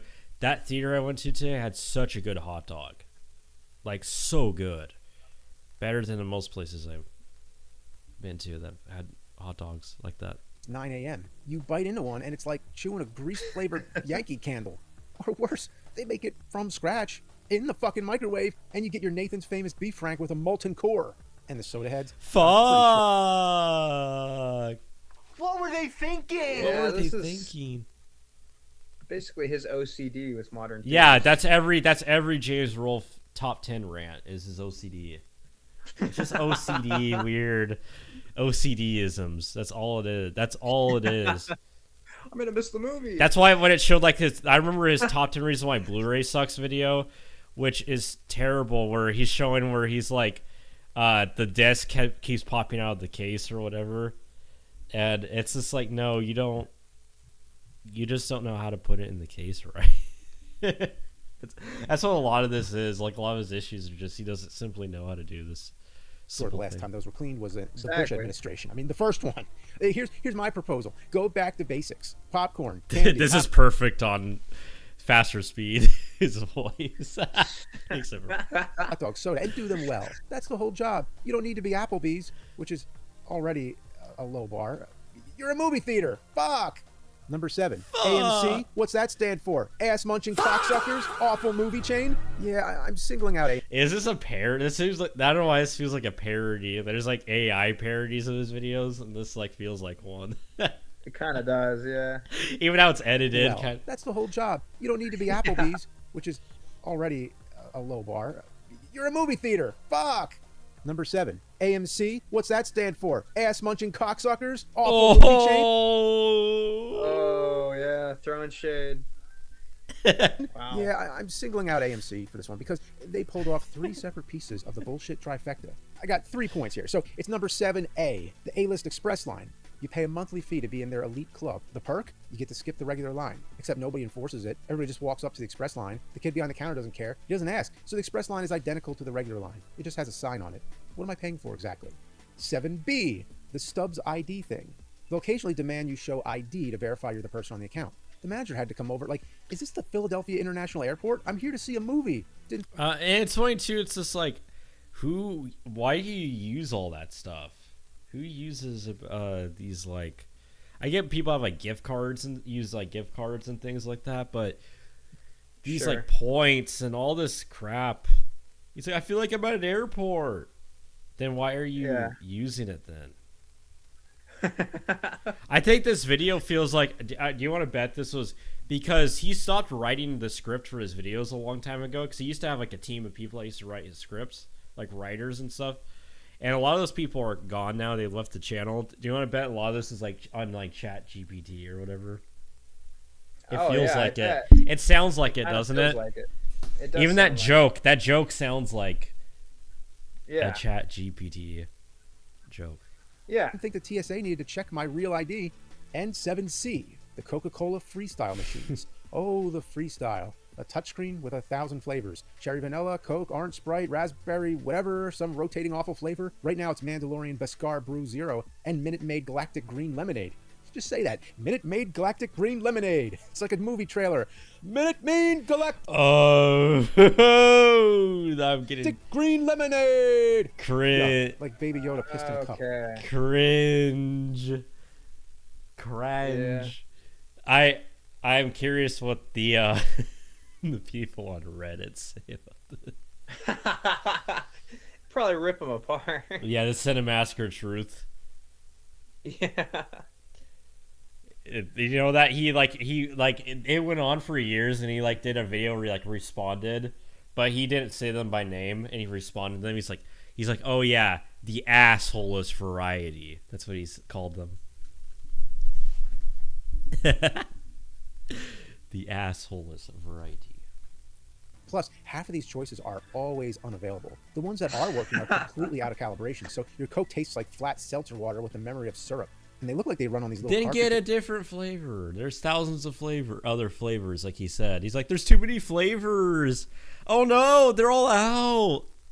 What the fuck were they thinking? What were they thinking? Like printer ink. Printer ink? Whatever happened to the bag-in-box? I worked at a movie theater back in the day. Yeah, that was actually 26 years ago. I remember carrying 50-pound boxes of highly concentrated, high-fructose corn syrup on my back. It worked. It worked for 50 years, and it tasted right, and the guy behind the counter poured it for me. So now we got a machine that I have to pay to get myself a drink, and it produces brown water with 10,000 different hues of food coloring to spit into it. It's the illusion of choice, and all the choices suck. Number 6, reserved seating, but misery for all. Used to be, you walked into the theater, you sat wherever you wanted, the guy next to you... By the way, reserved seating, except for the theater I was in, because it was so small that I didn't really have a choice. But reserved seating, I just always end up sitting wherever, regardless. Yeah. No, of course. So, and if somebody complains, like, oh, sorry, and just go to the next spot till somebody says, that's it. It was being weird, you got up, you moved, problem solved. Yeah. Now, you're locked in. You picked seat G7. Days, sometimes weeks in advance. Oh, you're locked in, yeah, because they're going to, like, go in there and complain, be like, you're in the wrong spot. Said nobody ever. Yeah. One night only Fathom events. Yeah. You're now locked into that seat. The guy next to you smells like a dumpster. Tough. The family behind you opening 50 bags of chips the entire movie. Tough. And don't even get me started on people who take their shoes off. It's your seat and your Ew. problem. And if you do try to move, well, someone else could come in late and sit in the seats you were trying to escape to. Now you're playing musical chairs in the dark with pissed off strangers. Sometimes I have to open the theater app in the actual theater to see the seat map and figure out. Wow. Okay. James Rolfe is never beating the autism allegations, dude. This is bordering on boomer attitude. He's never, because there's always been the theory for the longest time, he's been like a Spurg and stuff. He's not beating the allegations. No. He actually has it on an app, the movie theater. Oh yeah, the seating chart, the schedule. Probably has like the like, does each chair have like a review of like the quality of the seat and like the temperature of the seat and all that stuff. Where people already are. I'm in the theater playing fucking Minesweeper to figure out where I can move. In the theater I'm already in. And waiting until the day of to buy doesn't work. Minesweeper, yeah, a fucking 2003 reference. Yeah, 2003 reference. Who's gonna get that? Kids today are 6-7ing and playing Yeah, Minesweeper. You can't they're even playing do, Minecraft. They're playing I can Minecraft, make which is an old game. Minecraft's an old game, but they're still playing it. But they're playing Fortnite. They're gooning at a very young age. I mean, they're not. No, gonna know I could make a joke about. I could make a joke about fucking Club Penguin, and that would be cringy. This guy went all the way to Minesweeper. Yeah. either because every decent seat is gone. You're now stuck in row 1. Why are there even seats this close to the screen anyway? How are you supposed to watch a movie from this That's angle? not even what it looks like when you're... Now I need that chiropractor who had that ad run before the movie. Number 5, the pre-show logo limbo. Every theater chain decided at some point in the last few years that they needed a signature intro, a whole piece of branding, their company's personality condensed into a 1-minute short that plays before every movie. Back in the day, the chain intro was just a logo. Maybe it was animated or a dancing magic hat like at United Artists. 20 seconds, tops. You knew where you were. Cool. Move on. Now, it's a religious experience. AMC has goddamn Nicole Kidman. Nicole Kidman in a pinstripe zoot suit walking through an empty theater whispering about how somehow heartbreak feels good in a place like this. Nicole, I'm here to see Minions 8. Shut the hell up. It plays before every movie. Same speech. Same dramatic pause. Same goddamn Jurassic Park World clip for 5 fucking years now. If you go to the movies more than once a month, you've seen it. By the way, Nicole Kidman is the Ash Girl. Oh yeah. Yeah, I am not surprised. Me and Tom got the same taste. One ambitious manlet to the other.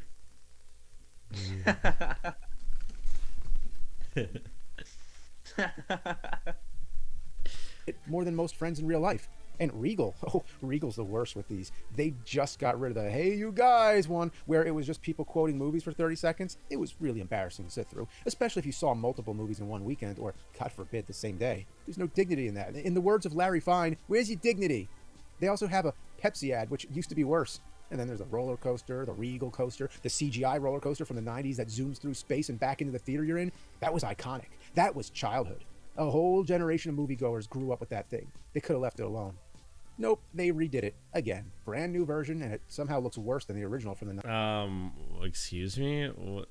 I do remember. A whole generation of moviegoers grew up with that thing. They could have left it alone. Nope, they redid it again. Brand new version, and it somehow looks worse than the original from the 90s. Cheap CGI, plasticky, looks like a PS3 cutscene. The other one did too. What are you talking about? The Corn Kernel jump scare is also gone. Why fix what wasn't broken? If you're going to redo it, he's so trapped in the... Well, he talks about it. That's in the Angry Video Nerd theme song, "I'm going to take you back to the past." He is very trapped in the past. Yeah. Too. Yeah. Cool. Yeah, Start with a wooden roller coaster. Sounds like a boomer. Oh, yeah. And, like, that's why he made that top... It's an old video now, but he taught how top 10 reasons why Blu-ray sucks. And it's a contrarian video about how even like VHS is better than Blu-ray. That's what I'm talking about. It's a, and the Blu-ray video was already old at that point. Like it was kind of Blu-ray. I guess is still Blu-ray is now just like DVD, right. And DVD's like VHS now. Yeah, that makes sense. But yeah. That video was from like probably like 8 years ago or something, but yeah, Blur was kind of a little done at that point. Look on 35mm film. Even though I collected it and stuff, but I'm talking about just like normies and stuff. And Blu-ray never really like lasted. Like if you think about like when it comes to like just think about normie culture, like society, like Blu-ray never really like lasted that long, really. No, because streaming came like really not that much after, like maybe 5 years after Blu-ray came out. Yeah, I mean it kind of just Remember HD DVD? I remember HD DVD. Yeah, the red. Yeah, I do. The red. Yeah, and you could play it in the Xbox because that's why some people collected them, because it would play on the Xbox 360. The PS3 would play the Blu-ray. Yeah. Ball knowledge right here. Yes. Go through the history of movies in time, the Western, the horror movies. And then Wii was a joke because it only played DVDs. Couldn't even play Blu-rays. It was a fucking joke. I always thought the Wii was a joke. Yeah, it is. Just in general. Hi-fi, and then end on a modern coaster blasting through superhero movies. Make it mean something. Your name is Regal. Why isn't it royalty or themed with crowns and kings and stuff. You know, like the lion from Wizard of Oz. This is we're getting into the tism. I'm really glad this was not planned. I'm glad I clicked on this video. This is so tismy, dude. Like, this is too much.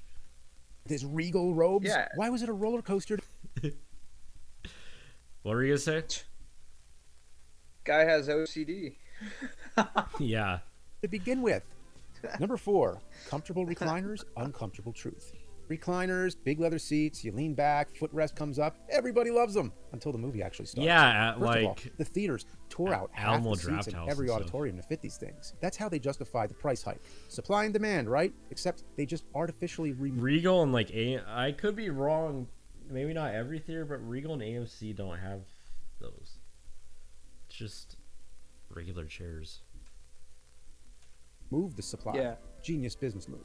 But the real problem, these mammoth seats squeak every time someone moves the leg rest. Eee! Eee! Oh, no! Oh, just imagine Chewbacca covering his ears. Ah!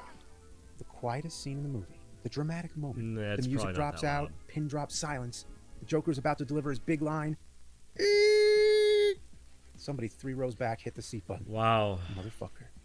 And I didn't even talk to you about bringing children to the movie theater, because when my youngest kid found out how to recline the seat, it was over and over again.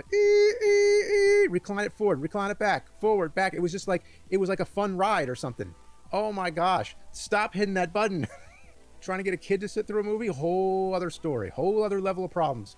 So for the entire when I was a kid, I had no problem with sitting through a movie. I was quiet. Oh, me neither. Oh, I loved what I was actually watching. yeah, I was actually engaged. Right. Extremely. Yeah. It's bad parenting on his part, really. Yeah. If he wants to complain about it, you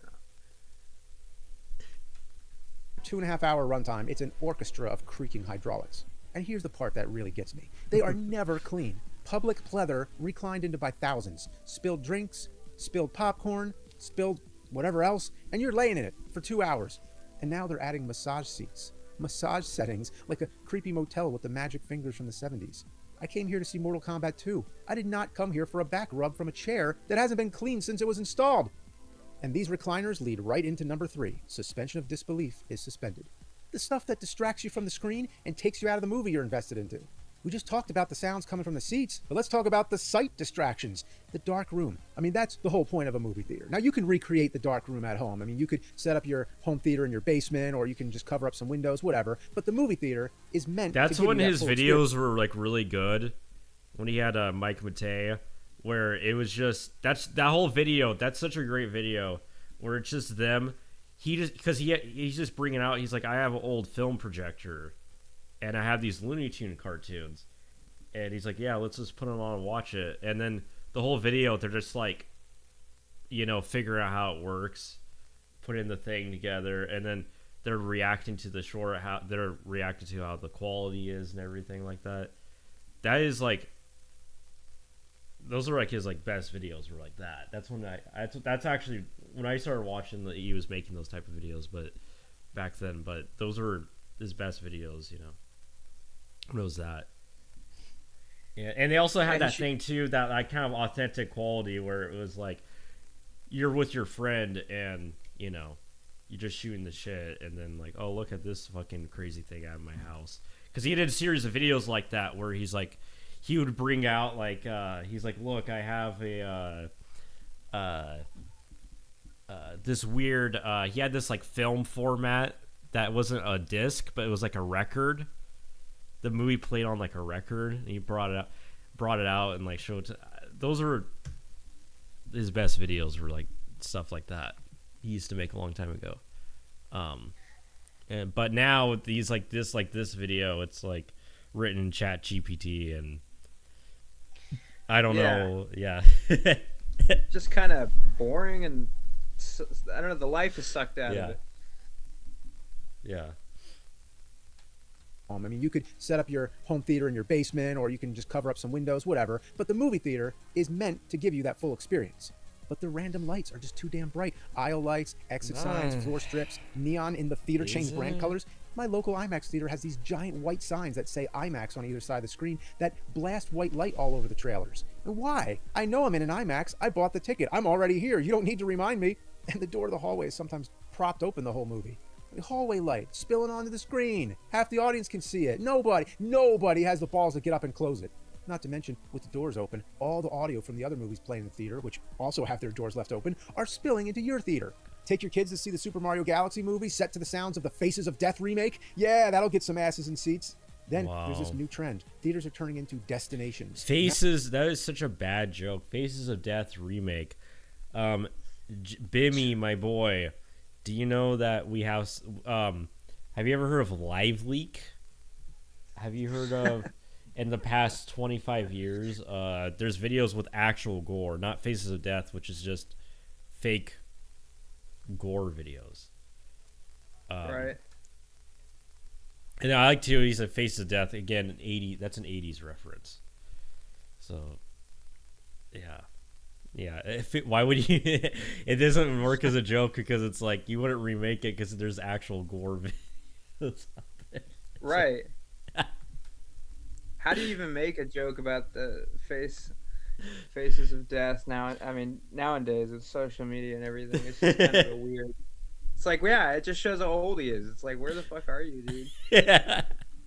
Massive arcades, bowling alleys, massage chairs, photo booths, full bars. I saw a video of a theater with a slide for kids. I'd like to. I'd be cool. I would want.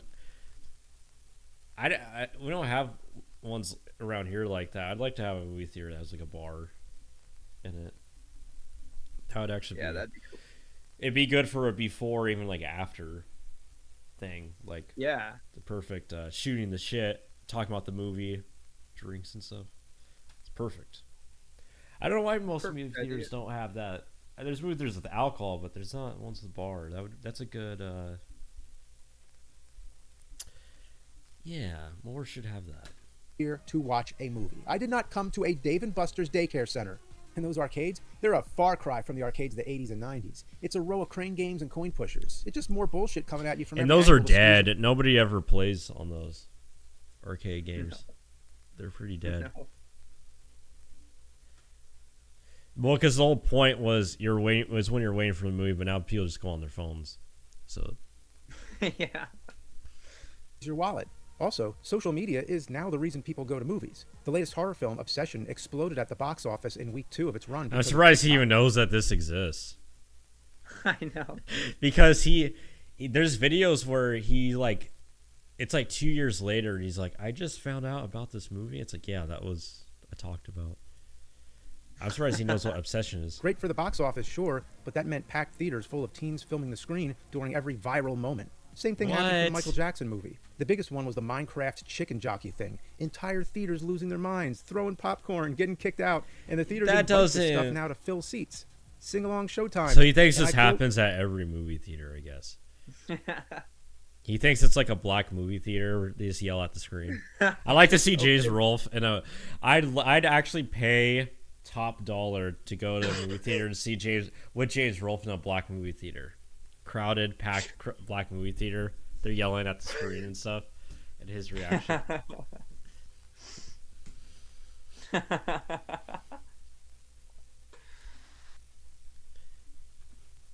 Meme-along showtimes. It's obnoxious, but I get it. I love the interactive cult movie vibe. That's cool. And for some people, that's the only way going to the movies is fun anymore.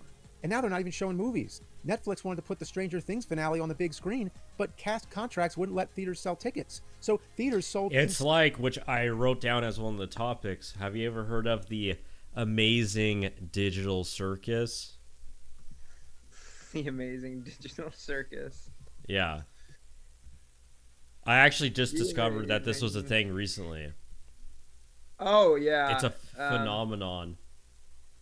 It is. People are really obsessed with it. It's like really, or it's like furries, kind of. People are like furries are really into it. Yeah. Oh my goodness.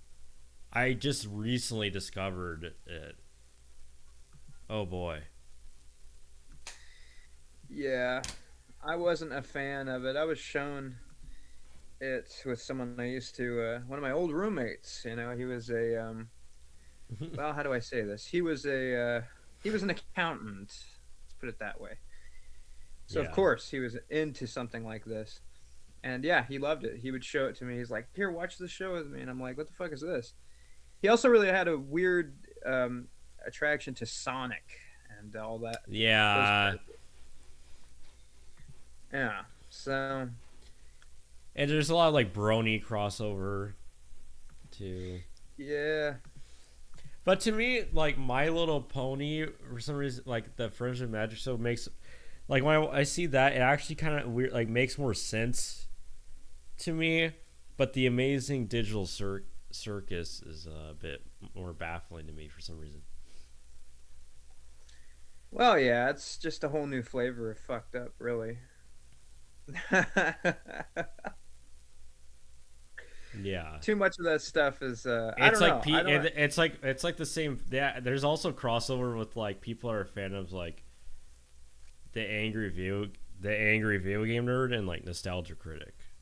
It's kind of a lot of the fan, people are still this day really big fans of them are kind of in those fandoms as well. Yeah. So strange, but Session we will see vouchers with the Stranger. It's being free. That weekend, they pulled in more money than Avatar at the box office. The theater is slowly becoming a communal living room with $15 hot dogs or a family fun center. But a theater should just be a theater. Show actual movies. Turn the lights off. Shut the damn door. Cut all the bullshit. Number 2, format fraud. Every chain invented its own fake premium format. Regal has RPX, AMC has Prime, Cinemark has XD. They're all just a theater with slightly bigger speakers or laser projector and a $10 upcharge. 3D is still kicking around. You pay extra for a dimmer picture and a pair of glasses that hopefully have been cleaned off after they got dumped into the giant bucket with the other glasses. 4DX, pay extra to get shaken around and have your drink spilled on you, like a theme park ride, except you're trying to watch a movie. Screen X, the image hits all 3 walls of the theater, the sides hit your peripheral vision and makes you nauseous. But the king of the scam, IMAX. There's IMAX, and then there's IMAX. Back in the day, IMAX was what they had at the Franklin Institute in Philly. It's a giant... You know what, IMAX... I don't know if they still have it because I haven't been there in a long time. In Portland, at OMSI, the Oregon Museum of Science or whatever. Have you ever been to? You probably haven't been to OMSI. No. One of these days, if we're in Portland ever, that's where we should go. Especially if everybody's, you know, the crew coming this year. If we ever go somewhere, that would be the place. Yeah. Because it's I don't know if it still holds up because I remember going there a lot as a kid and stuff, my teens. Ideally, I'd rather have us go to Enchanted Forest. That's like a perfect place, but it's not open. It's only open in the spring and summertime, Enchanted Forest. But OMSI is another. That's a place that would be cool to walk around and stuff. You pretty much just like spend the whole day just walking around. And there's different things. It's all different shit. So there's like it's like museum, like science museum stuff, and there, there's like a kids section, and there's like the more for adults, and then you have the there's usually exhibit going on where you can look at either like mummies or crazy shit like that, and then they have like other stuff. They have the IMAX theater there. There's a lot of stuff there. There's a bunch of stuff and stuff. But the IMAX theater at OMSI, I don't know if it's still the same, is terrible because it when I was a kid, it would actually make me almost pass out. How it is because it's not.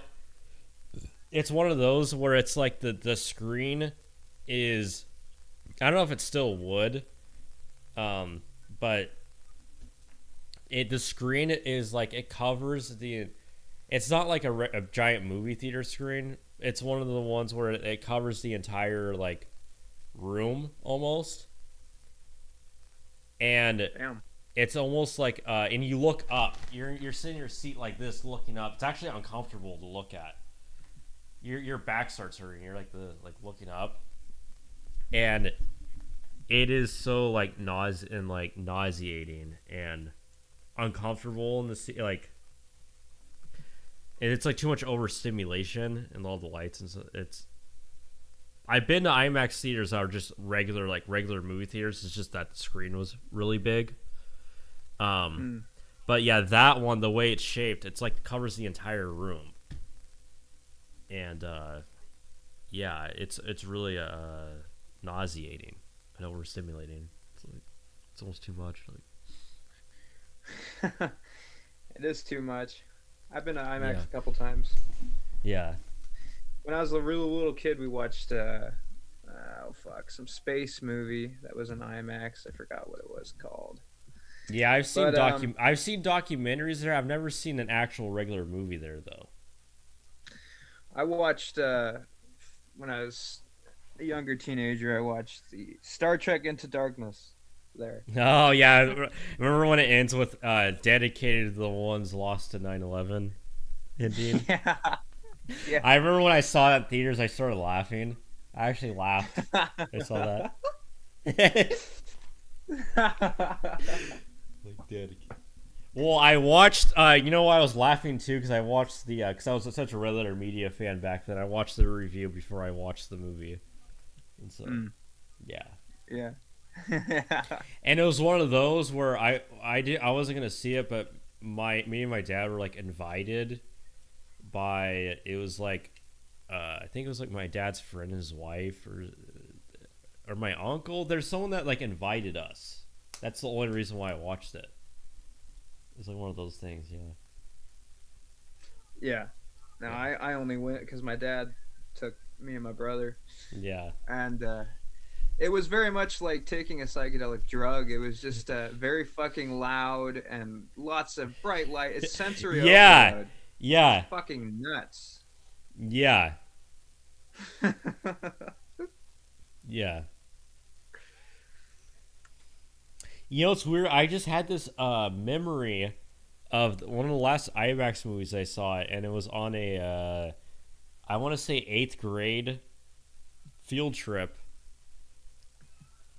And I think it was like a space related movie, and I think Elon was in it, the documentary. My memory serves me correctly. I don't think he was in it. I think. Like interviewed. I didn't know. I don't really know. I think I knew who he was at the time, really. But, you know. Because I almost think I have a memory of him being interviewed or something like that. He probably was. Yeah. Making the rounds back then. Travel into space. Well, top 10 dome-shaped reasons. screen. It's awesome. They show these huge science movies. Yeah, the one it's kind of like that, sort of. But it's like this. The bottom looks like this, but then it like wraps around. And it's kind of bad too. Like it's a bad screen, like to watch something on, because that's why like the rectangle like shape works for watching anything really. You know, it works. Yeah. But when you have it as kind of a weird abstract glow, like where it's like a circle almost, I don't know. It doesn't work. It's kind of weird.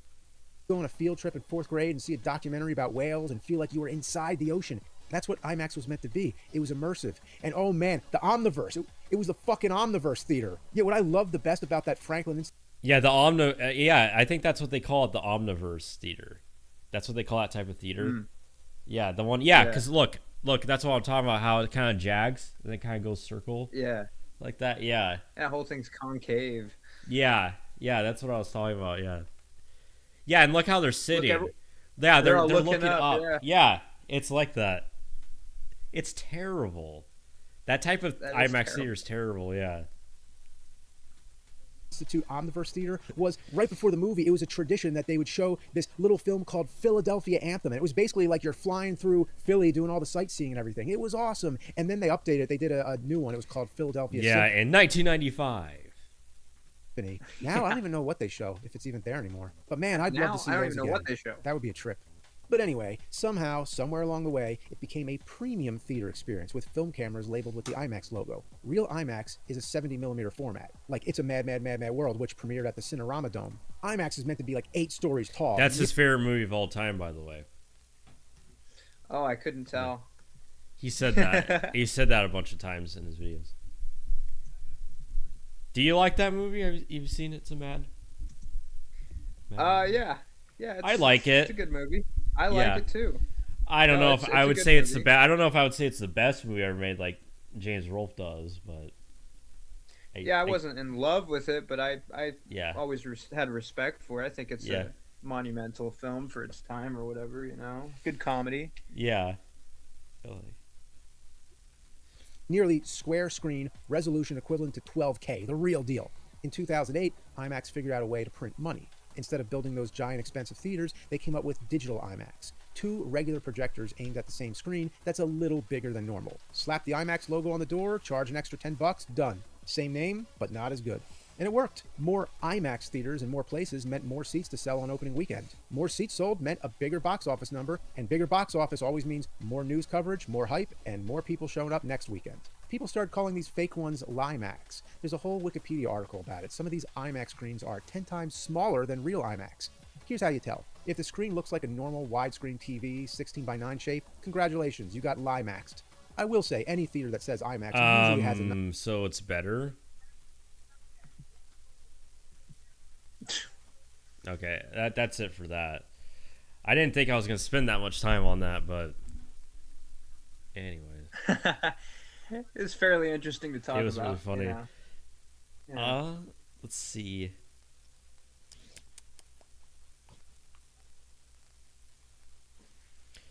Amazing digital cert. We talked about that.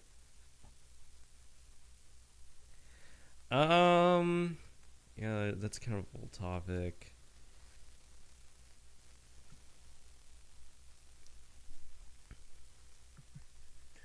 Oh, I wanted to talk about this. Have you seen Adrian Brody's art gallery?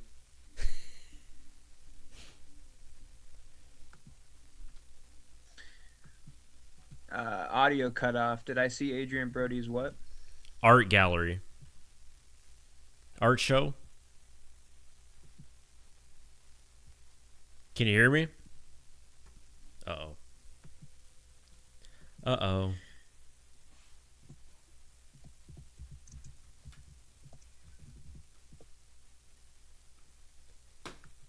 Can you hear me?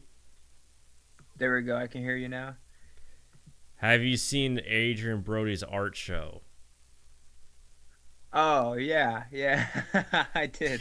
I wanted to go through all the images. Yeah, it's pretty yeah.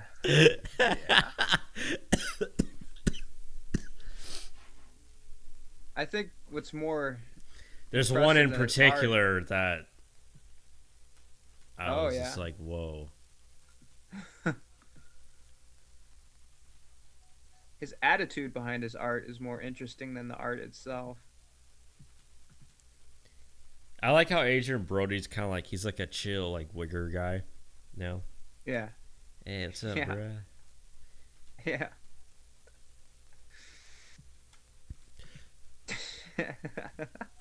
But I have some of the, I'll screen share.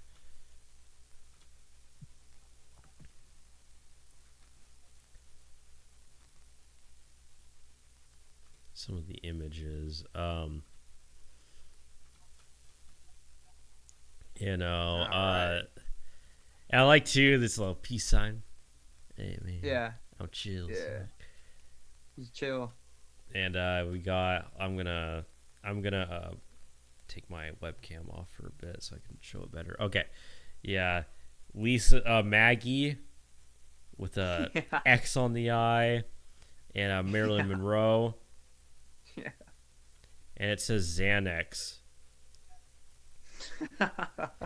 And a lot of random painting stuff over it. It's very he wants to be it's typical Basquiat clone stuff. Yeah.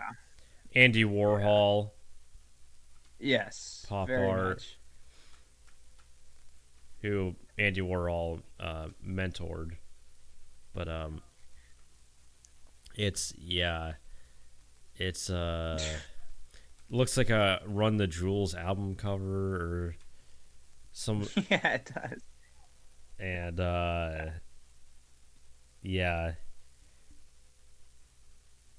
I feel like Adrian Brody is definitely a Run the Jewels fan. Yeah, definitely.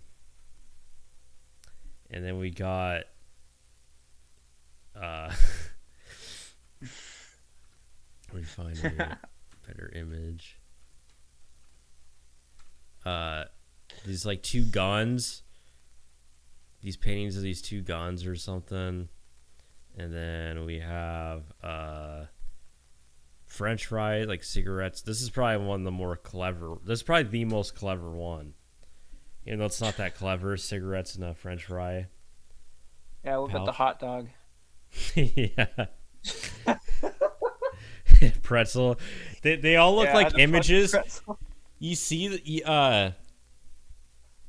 you can. This looks like stuff either you see in a Hobby Lobby or in the background of porn videos. It's like the two places you see this type of art in the background.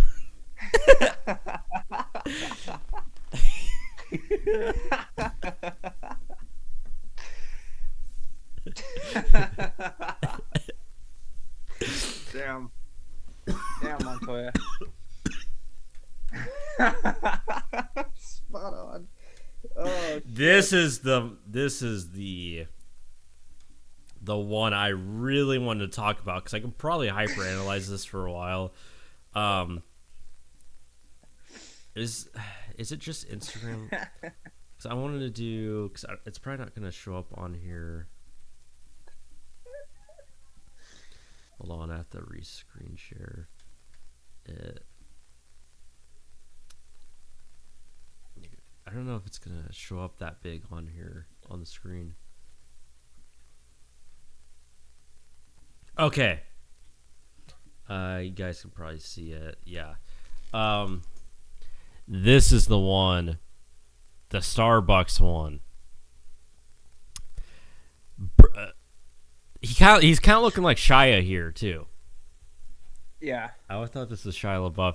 The way, okay, it says it's like the Starbucks logo, but it says Brody Bucks hooked. And it's the Starbucks girl. Two guns to her head. And then here's Adrian Brody drinking a Starbucks. Or I'm sorry, a Brody Bucks coffee. Like, yeah, I did that. Yeah. I don't. This image has been baffling to me for quite a while. Where I think it actually works. Maybe his art actually finally worked here. Where I'm just like, what? Because that's what art's supposed to do. You're like, what? Yeah, maybe I'm that's what staring it's at supposed to do. Get lost. Mm-hmm. Get fucking lost in it. And it's Brody Bucks. Okay, it's a pun off his name. Hooked. Why hooked? Starbucks logo. Yeah, because this is just a start. So, because the bottom part of the Starbucks logo says coffee. Starbucks coffee, right? Brody Bucks, but it says hooked. Why hooked? He's got hooked on Starbucks. He can't. My man, I can't stop drinking Brody Bucks, bro. Shit. I'm out here. Nice to be back in my city. Spreading love. Uh-huh. I just went to Cat's Deli today. to pay my respect. Oh, God. Yeah, I was in The Pianist, man. I was in the I starved myself for The Pianist. Yeah. I was them. Brody Bucks hooked the gun point. I don't even know. What are other people saying? Yeah. And I'm an artist from Tel Aviv, and I love this art. There's people that classic joke. Yeah. Okay. We get it. Yeah. What did someone say? It said like Miami Airbnb art. Yeah. It is Airbnb art, which is where most porn videos are filmed in Airbnbs and stuff. So that makes sense. It is like.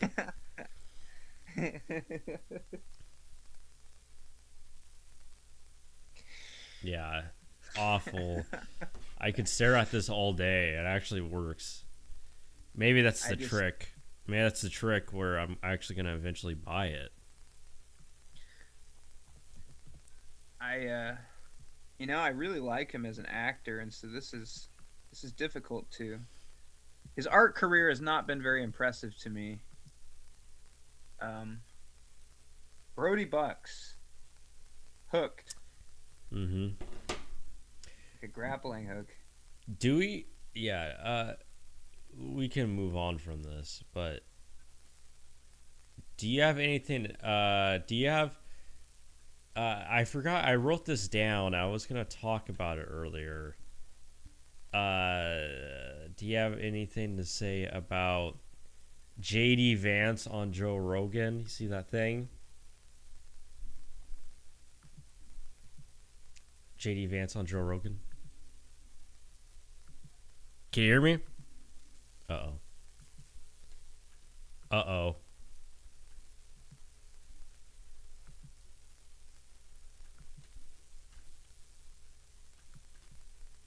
Can you hear me?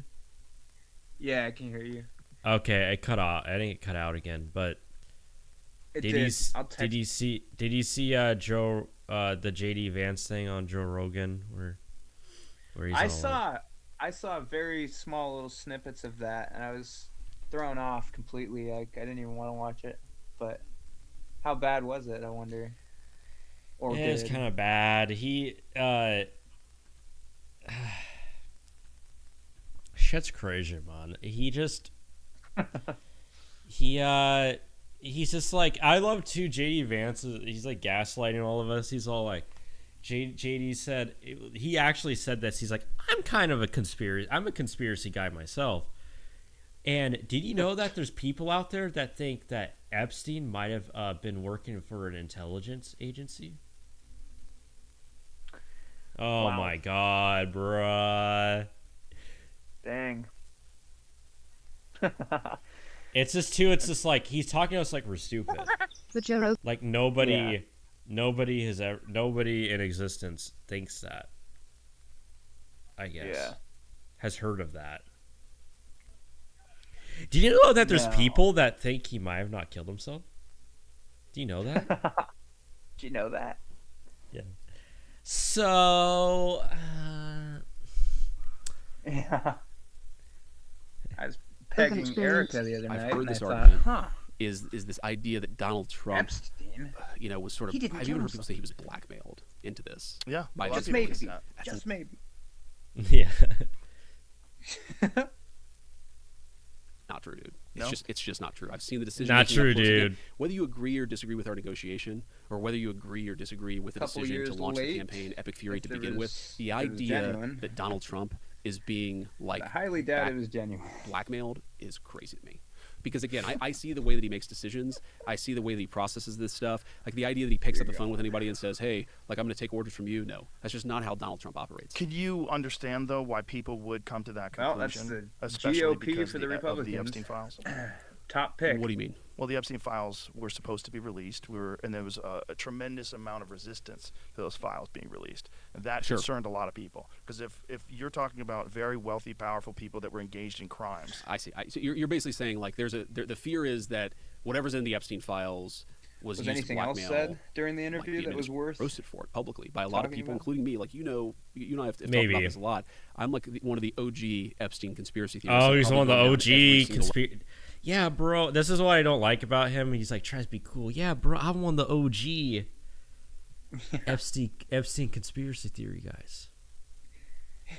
I'm like you. That's what he's doing, because he was one of those like chuds. He was a chud before all this, and so he read Curtis Yarvin and Bronze Age Pervert and was like probably somewhat terminally online, and so now he's like, I'm like, you guys still, I haven't left. What about rabbit me, hole to go guys? down. What about me? I'm still a B-tard. I'm still a B-tard. Most of them today. Look, the original sin of the Epstein investigation, and obviously I'm biased here, but it was not what Donald Trump and the administration did in 2025. It was, you have to go back to 2007, 2008. The original Alex Acosta investigation of Jeffrey Epstein, where again, the idea that Donald Trump could not have killed that legislation, especially with the United States Senate, is a joke. He absolutely could have killed it. What did he do? He actually said, nope, we're going to release these files. He thought, he was annoyed by the story. He was annoyed by the Democrats accusing him of doing things bad. By the way, like, do I think there is I've never seen a single piece of credible evidence that the President of the United States engaged in wrongdoing with minors, ever. So, like, when the President says the hoax, that's what he's talking about, is this Democratic idea that he somehow was a pedophile. It's absurd. There's no evidence for it. Goodness. Now, the Epstein law gets signed. We find 6 million documents. We find about 3 million. I love that the number happens to be 6 million. It's like, is this just taunting at us? Is this like, is that to taunt the schizos? Like, yeah. I feel like a lot they do stuff like that just to fuck, not really with like us, but like the schizos out there, and so just to mess with them. Yeah. Yeah. Actually responsive, has something to do with the Epstein estate. We release all of them, with the exception of a few things that are like, the courts have said that we have to redact certain things, we can't release certain files. But more division. Like, we did release all these files. Did it take longer than it should have taken? Yes, but we did release these files. And again, the problem here is not like anything that's in the files or not in the files. The problem is, if you go back to the original investigation, it was designed in a way that was way too narrow. If there was a broader conspiracy, and my view is that there probably was, the evidence that existed in 2007, that was the opportunity to get So it. when you say there probably was a broader conspiracy, what exactly are you saying? I think there are a few different options. I mean, look, man, you and I could literally do 2 episodes about this. I've gone down to every rabbit hole. There's this funny New York Times story that's somewhat true, somewhat false, but where Susie Wiles, the White House chief of staff, says, well, we know JD's a conspiracy theorist on this. Like, I am, actually. I've gone down every rabbit hole here. Look, so there's the theory that whether it was American intel or foreign intel, that Epstein was sort of using Epstein was using sort of the sex ring to blackmail rich and powerful people. There's that piece of it. I think there's a separate conspiracy that hasn't gotten covered as much, which is that Epstein actually. Okay, if you go back to the original Epstein guy was Les Wexner. Okay, who Columbus, Ohio, was the wealthiest person in Ohio. Maybe still is the wealthiest person in the state of Ohio. What we the need thing to that see everybody is in the Columbus, J.D. Vance there and Nick knew Fuentes about interview. the Wexner-Epstein relationship. Yes. Epstein was his tax guy. That Epstein was like We the need to genius see. at identifying It won't weird happen, tax strategies that would allow you to not have to pay taxes. But if you were being a little skeptical, we'll also say that it would allow. That is the money. Well, you know what? No, you know what I want over the JD Vance. You know who I want over him, or you know what I want over the Fuentes and JD Vance debate. We all want it. You know what we all want? Fuentes versus Shapiro. Oh, that would be monumental. I would actually like. If that came out, I would stop. I would stop everything I'm doing and like. On God. Watch that.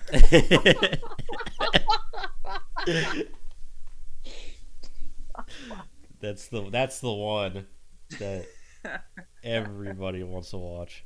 Actually. Oh, that would be excellent. Yeah, or about Fuentes versus Netanyahu.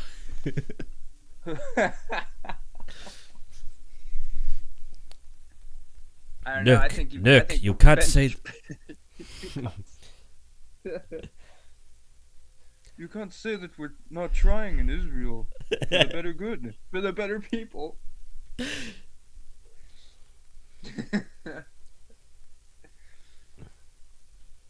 I don't know. I think the Ben Shapiro would be even funnier. Nick, you have to understand.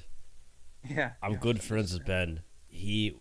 I went over his house Sunday and played Jenga with him and his family. He's a good guy. And paper planes. Yeah. He's a good guy. You should come over to Jenga night sometime. Jenga night. That's what I picture. That's what I picture what Jews do on the that day where they don't. It's Sunday where they don't use any technology. So that's what they play. That's what they do with their free time. It's like Jenga. Ben Shapiro's like that. He's like a Jenga guy. He thinks that's fun. I like. Yes. It's funny every time when all those bricks, all those blocks fall over. It's just so amazing. Mm-hmm. Yeah. He's definitely Ben Shapiro is definitely a Jenga guy. He's he's definitely a Settlers of Catan guy, I feel like. And I think he's also what's another game? He likes chess, probably, of course, but probably plays chess with his son. And yeah, I feel like he's like a Jenga guy. He's like a Jenga Connect 4 kind of guy. Either blackmail people or to have a separate nexus of influence to control and enrich powerful people. And so I think there's an underreported, underexplored story games of appropriate with them was the Epstein like Sabbath. doing a lot of tax stuff that was not on the up and up. It is that one way in which he gained blackmail. It's not opposite of the sexual blackmail story, but in some ways it's you can imagine those things being true. I also just think there's an element of he was a scumbag. He was a very sick person. He built relationships with a lot of other rich and powerful people who just didn't have any real moral judgment about the fact the guy was obviously a scumbag. And again, to go back to defending Donald Trump, I know people don't want to hear this these days. But like, You know what? I noticed this is kind of random, but I've been meaning to tell you this anyway. Mm-hmm. On YouTube, I've noticed that the censorship has gone down quite a bit on YouTube. Yes, it has. A lot. Like a lot. Because I put a video up with a profanity word I won't say here. Anyway, and it didn't get deleted. I mean, and it's clear as day, and I think it's said probably 8 or 10 times. It was what it was is an old voice recording of me when I was a teenager, hanging out with my friends, and so we use some creative language. Yeah. Anyway, well, that's why too. That's why like Fuentes is all over YouTube now. He's not taken. Before your video get taken down, if you had him in there and stuff. So the times have changed. They have, even on YouTube's, Disney censorship. It's kind of nice. Yeah. I think this will be the final topic or whatever. Unless you have anything else. No. I think this has been going on. I want to say this is probably 4 hours, maybe. Yeah, I think so. Yeah. Shit. I didn't realize it. All right. Well, I'm going to wrap up the show. And I hope you guys have a good night. Boom.